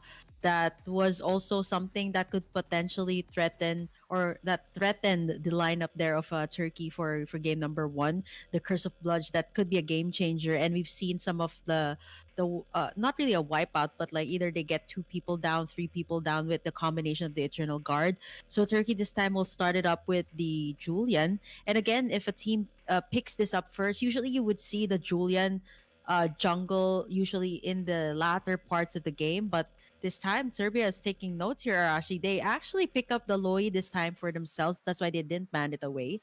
And they get themselves the Terizla here once again. So Turkey now can answer out without the Carmilla. So I think they need someone else to have the CC, perhaps like the Minotaur here, or maybe Tigreal. But the Turkey will go for the Valentina here. Great choice. Picking up the diversion, and the penalty zone is also available to pick up as well. Yep, we'll have to find out what Arashi's thoughts are about that because he's actually Look at him. He's way too focused on the draft here of Turkey right now. He's probably like thinking for Turkey right now, or maybe like giving them some notes here, or maybe giving Serbia like some tips on what to pick up next. But now Turkey is looking really deadly here, honestly. You got a Valentina to copy in the Terizla here as well, so that's some additional CC. So it can mean that like this first lineup here of Turkey is already like super CC heavy. Oh, there you're back, Arashi. You're back right after we're done with the first drafting phase here for Turkey. That's very sus because you were like staring right at their draft before that. So Serbia now going to be closing off the first half of the draft with the Clint again for Jolie. This was something that they picked up earlier, but again, the Clint, like what I mentioned, not much mobility. But this time, they got burst coming in the form of the Loya, a little bit more power to rotate around the map with the diversion. So I guess Serbia's comfortable with this, but they did pull off like different picks yesterday, like Papa and Koopa. So I think it's more of like them going for the pokes. But how can you play a Clint with a Ruby and a Julian here in play that can really dive on you? A lot of threats for sure from the side of Turkey. And I feel like the threat will be leveraged not to the gold lane, but towards the mid lane, right? Unless Serbia actually gets some kind of protective tool to make sure, like, get a very good defensive roamer. As you can see, immediately the Mathilda, I assume the Minotaur comes in as a close second. They need people that can kind of keep this Loi alive and help the Loi out in the lane, because Valentina is a very aggressive hero, and with a Julian in the picture, right? Even pre-level 4, I would say, there's just an insane amount of burst damage potential from the Julian. So if Serbia doesn't really get that good protection for the Low Yi, then they can just completely negate, Turkey can completely negate the diversion threat by just taking out the Low Yi, making sure the Low Yi is stuck in the lane, or even taken out, right? And in that case, how are you supposed to go with a diversion play when you are still clearing and when your opponents are rotating already? So I think that's something that they need to try and secure. But actually, Serbia are the ones who actually ban away the Minotaur. So they're concerned about the counter engage potential as well. Yeah. I was actually thinking of Oh. this as well for the side of Turkey. I mentioned the Minotaur before you popped right in. And I was considering this option since I was saying that, oh, okay, they have someone to dive, but they still need like additional CC. So I think Serbia's just kind of got, taking out all of their options. I mean, if they add one more hero to have that playmaking capability, it's going to be hard, especially for, again, the Loy and Clint. The only way out is going to be flickers or sprints. So now I think for Turkey, they can really amp up the aggression here by picking up another hard CC and maybe a marksman that can go with that flow. The Claude is already out, so maybe I'm thinking something along the lines of, because there's a Terizla here, it's gonna be difficult to pull off like an Ixia. Something that I really don't see, but I say this is a very underrated marksman, the Brody, that can really protect itself. Great for clearing. It also has that stun with its Abyssum Strike, with its second skill. So that's is something that can be considered. But now Serbia also beefs up their lineup by picking up the export. I'm gearing up for a fact that this is going to be the jungle, a jungler, because the Terizla has already been picked up. Usually being played in the XP lane, that doesn't really jungle that fast though. Well, we'll have to wait and see for what will Turkey use as an engage tool. Because right now, Oh wow, okay, no, never here it goes. mind. I thought they wanted a crowd control to ensure that they can go with the same game plan, right? Just nuke people down. But now with the Grok and the Benedetta, this is a very aggressive approach. The Grok and the Valentina in the mid lane, it just shuts down the roaming potential from the Low Yi. And on top of that, the Grok will immediately go into the jungle. And even if you're an X-Borg, it's gonna be so annoying to try and like deal with the Grok constantly trying to steal your stuff using the power of nature. And with the potential of Onohana to just come through along with the Grok to try and go for an invade, especially if the Julian also comes through, the Grok, Benedetta, and Julian, I think can take out pretty much anyone that shows up in the front. So if Serbia really wants to try and get at least some control here, they need one more front line, because we've seen what happens when the X-Borg is kind of forced to be the only one in the front. So Whoa. they go for the coup for Okay. as as a way to stop the Julian, the Valentina, the Ruby, and the Benedetta. So Yeah. it's more of a Okay. defensive Kufra pick.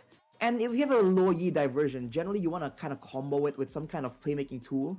Yeah. Usually it's the Kaja, but I guess in this situation, the Kufra might be better just due to how much more value that bouncing ball Mhm. will have to stop all these dashes. Yeah, especially for the Benedetta. And you're not talking about just any Benedetta. This is Uno Hana's Benedetta, and you've seen it Uno Data. yesterday. Yes, Uno Deta. I like that. Let's call it Uno Deta for this game. It just fits. It's just perfect. I mean, you've seen how she played it yesterday, and it was just absolutely it's just absolutely brilliant. I mean, you've seen how she understands when to go in and disrupt the farm of the opponent, and at the same time she can clear out the waves. She's also assassinating the backline, so there's just a lot that she can check on her to-do list, even more so when she's the Benedetta. The Yuzong was banned out, but this time having the Benedetta just really gives you a lot more ins and outs from the team fight. Definitely a lot more things to be concerned about, especially again with the low Yi. The Kufra will help whenever Serbia is actually ahead. But if they really fall behind due to the burst and the aggression in the lanes from Turkey, once they do fall behind, it's going to be very difficult for them to kind of stave off that aggression. I mean, the Tarizla can kind of step into that role, technically, kind of, but at the same time, if they do so, they're not really using their composition to its maximum potential. And that in itself is already a bit of a win for the side of Oh Turkey. As you can wow. see immediately, Benedetta Grok. Yep, yep. Yeah, they already cut the waves and went straight for the purple buff. And now Uno Deta as well as Nora. They're giving Kirby You such got a it. hard time here. Yep, super low. Uno Ana, Uno Deta is doing Uno Deta things as Nora will be able to pick up the purple buff. Again, denying that level gap. It's gonna be a level gap rather here for Kirby and of course Mireia, who's already level 3. Man, that's 2 levels ahead. 1 minute into the game, and it's all care of Urodeta and Nora, who immediately cut the waves onto the XP lane and went straight for the purple buff. And now they're gonna do exactly the same thing. It's Priceless and Nora this time.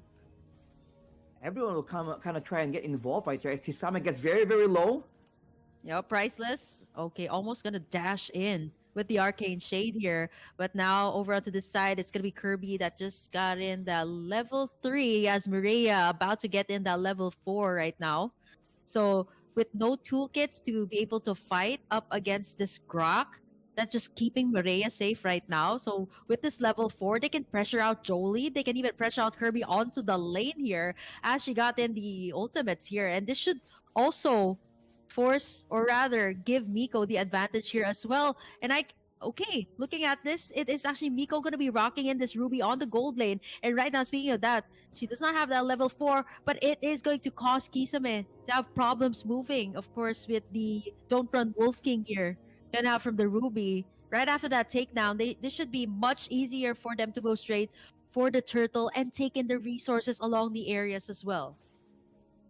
And Nora is running the focusing mark as well, by the way. So it's still a very aggressive approach coming in. And look at how she's playing.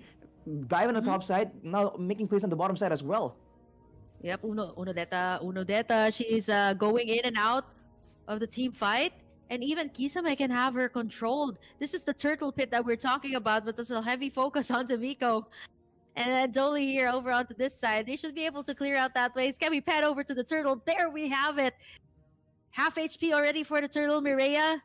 Gonna be working on that as the rest of the members of Serbia actually forced to back away from that one as Maria will be able to take in this first turtle without any contest from the side of Serbia.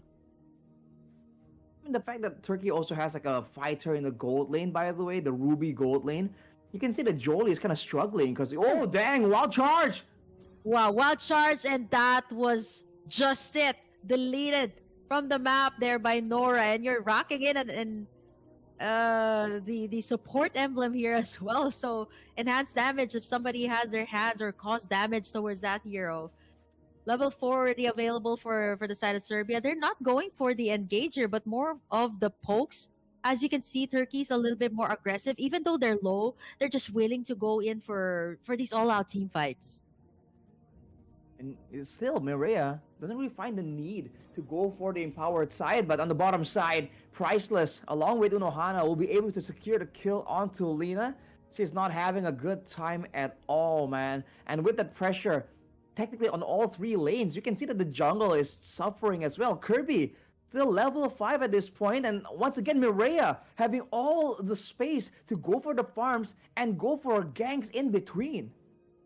This is just giving Bambia and Kisame a hard time rotating, Ooh. right? Because every single part of the map is taken control of here by Turkey as Kisame bouncing ball. Oh no, there's the Guardian's Barrier. Not able to get out to safety. And it's going to be Turkey picking up 5 kills here in the 4-minute mark as Mireya almost trying to take down 2 members. Fortunately, they're able to escape with the diversion play. And now the Loi, Bambi! Getting taken down there by the Guardian's Barrier. In the nick of time, like Uno Deta was going in for the combo, but it was Nora that finished the job. And they go straight here for the second turtle. I think Serbia's really having a difficult...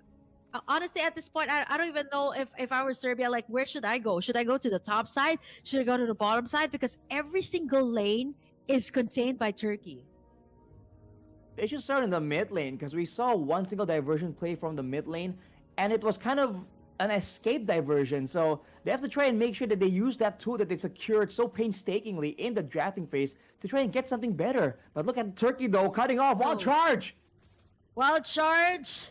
And of course, I am offended there by Miko. So he's going to be able to sustain. But look at Priceless with the penalty zone of her own. They're really low right now. And they go all the way diving right into the turret. They go as Miko and Mireya as well on the middle. Gonna be able to take down 2.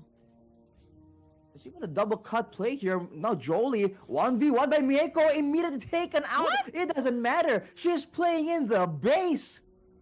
Yeah, this is like a Lapu Lapu or a Uranus. You just go in the base, just lifesteal. You get an I am offended, you have the damage. You got the Brave Smite. So you really have nothing much to worry about at this point. Even the middle tower is going to be going down here. Uno Deta as well. Just being extra slippery here.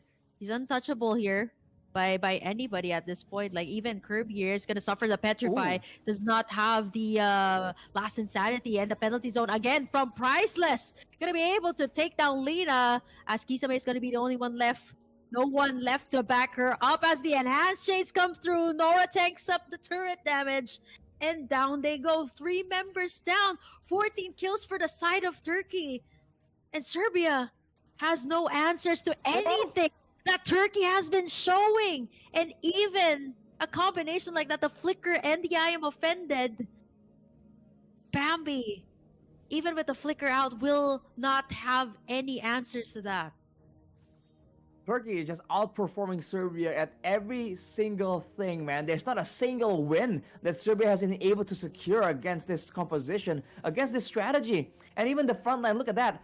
Priceless solo is able to just chunk Lina down to half HP in one single skill rotation. That is not how you want the game to go, and now Turkey are back at it again. Okay, penalty zone this time coming out from Lina. Miko gonna get caught in the middle of everything in the last insanity. But here comes the enhanced shades and Uno Hana going in for the kill. Bambi as well as Priceless. And the rest of the gang will be tanking that up. She's gonna be recalling inside the enemy base. Jolie! Gonna try to outplay Mireya. But it's not gonna happen. Not unless Nora has anything to say about it. Outplayed. And that was just insane from Turkey, man. Mireya, again and again, always going for the right place at the right time. And there's nothing that Serbia can do. They're not really saving a lot of the spells because they can't afford to. We know that Kisame, deep in her heart, is probably wanting to kind of save that bouncing ball, wanting to save all those skills to try and make a play happen. But due to all the aggression that Turkey can just throw immediately at Serbia, you can see that they were kind of struggling to keep up, right? They're kind of struggling to ensure that they can kind of have enough spells to kind of keep the real threats at bay. The fact is that Unohana, Miko, and Mireya are kind of doing the same job at this point. And Priceless, when she gets the penalty zone, is actually doing the exact same thing too. Yep, Nora. She's gonna be checking the bushes, and there goes the Guardian's barrier, forcing out the flicker from Bambi immediately. 8 minutes in, they've taken this lord. It's not even 9 minutes, and they've been clearing out the waves on the side here as well. So Turkey's gonna go for an all three wave push here to pressure out Serbia. And at this point, like I'm looking at Serbia here, the penalty zone's no longer enough. We're still waiting for Kisame to have that setup here. Even the bouncing ball at times, like she is the only one left, right? So Turkey, with the amount of domination that they've gotten in this game, 20 kills, whereas Serbia has only gotten in one punish there from Miko, who dove real deep into the base. The Guardian's barrier here is proving to be a threat here as well for an imminent threat of the wild charge. But look at Ooh. Miko driving all the way in and gets the AM offended flicker to everyone, getting them all the way out to the base. But fortunately enough, Serbia, they're not able to get anything out of that one. And it's going to be Lina bursted down there by the enhanced chase. Kisame going to be able to get one down. It's going to be Priceless shut it down there. And now we see Mireya again going in with the double kill. It's going to be down to Bambi, Kirby, and Kisame left to defend this one. They're clearing out the waves. Bambi Oh. getting up. Man, I thought it was over as Mireya just keeps on going for more here. Just keeps on diving and diving as long as the enhanced shades are up. The shutdowns are coming through here for some of the players of Turkey, Priceless and Nora, finally. But for the price of the inhibitors, they're all gone here. There's only the base wide open here for the side of Turkey. For Serbia, what can they do against the situation? They secured the shutdown, but look at the gold difference, man. Am I even seeing that correctly? It's like a Yeah. 12,000 gold difference, and that's after the shutdowns, by the way. So, Yeah. man, That's it how must have been far even it is. higher earlier. Exactly. Serbia now they can have moments where they can get the pickoffs, we can shut down Priceless and Maria when they're going in aggressively. But the thing is, Turkey is doing a great job kind of stuttering their approach. When you think that it's an all-in play, turns out it's only Priceless or it's only Mireya. And specifically with how Mireya is playing Oh, this they might Julie, end this one. she never goes in aggressively to the front, so she just uses these spells from really, really far away and stays safe. So even when Kisame makes a Oh, play, no. it gets countered by the wild charge. Yeah, the wild charge, the petrify as well by Urodeta. Bambi's gonna go down. Jolie and Kirby left to defend. The enhanced shades picks up a triple for Mireya. It's over. It's Turkey finishing the job in 11 minutes with a clean sweep for the series.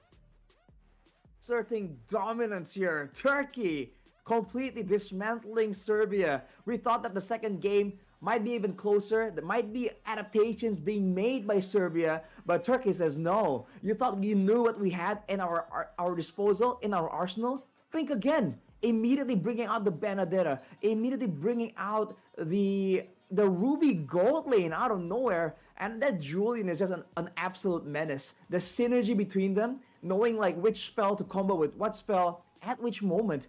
I'm willing to bet that the communication behind Turkey has to be so like neat and like proper, because they were just in complete sync. Even when during the most chaotic moments there, you still see big combos happen. Even though in theory, if you put the average person there, in a ranked game, they're gonna be yelling out like, "Whoa, what?" But Turkey is just calm, cool, collected, and that is what allows them to just get that amazing performance, man. Yeah, man, it's been quite a ride with you here, Arashi. It's been like 5 days of pure European MLBB action with you. Any last few thoughts as we wrap up the European Regional Qualifiers 2024 here today? I gotta say, man, these qualifiers have been a very like pleasant event to really like cast for because you see everything in between, right? Experimentations, adaptations, defensive, aggressive. You kind of get a little bit of everything from both the women and the men's scenes. So I think it's been pretty fun, and we got jokes of our own. We got the whole anime talk sideshow as well. So You know, I have to say, Mhm. I really enjoyed my time here, and I'm kind of sad that at least for the European region Mhm. qualifier, it's kind of over for now. Yeah, I mean it's been quite a ride. I actually enjoyed it so much. I didn't even notice how fast the days have passed, Arashi. And I think the comment section can kind of ride with us as well. They've picked up on the anime references that we've been making. And hey, those are the player IGNs, by the way. I don't know. You guys have to ask them if those have any connections at all. But you know what? On behalf of IESF, the entire production team, I would like to thank IESF for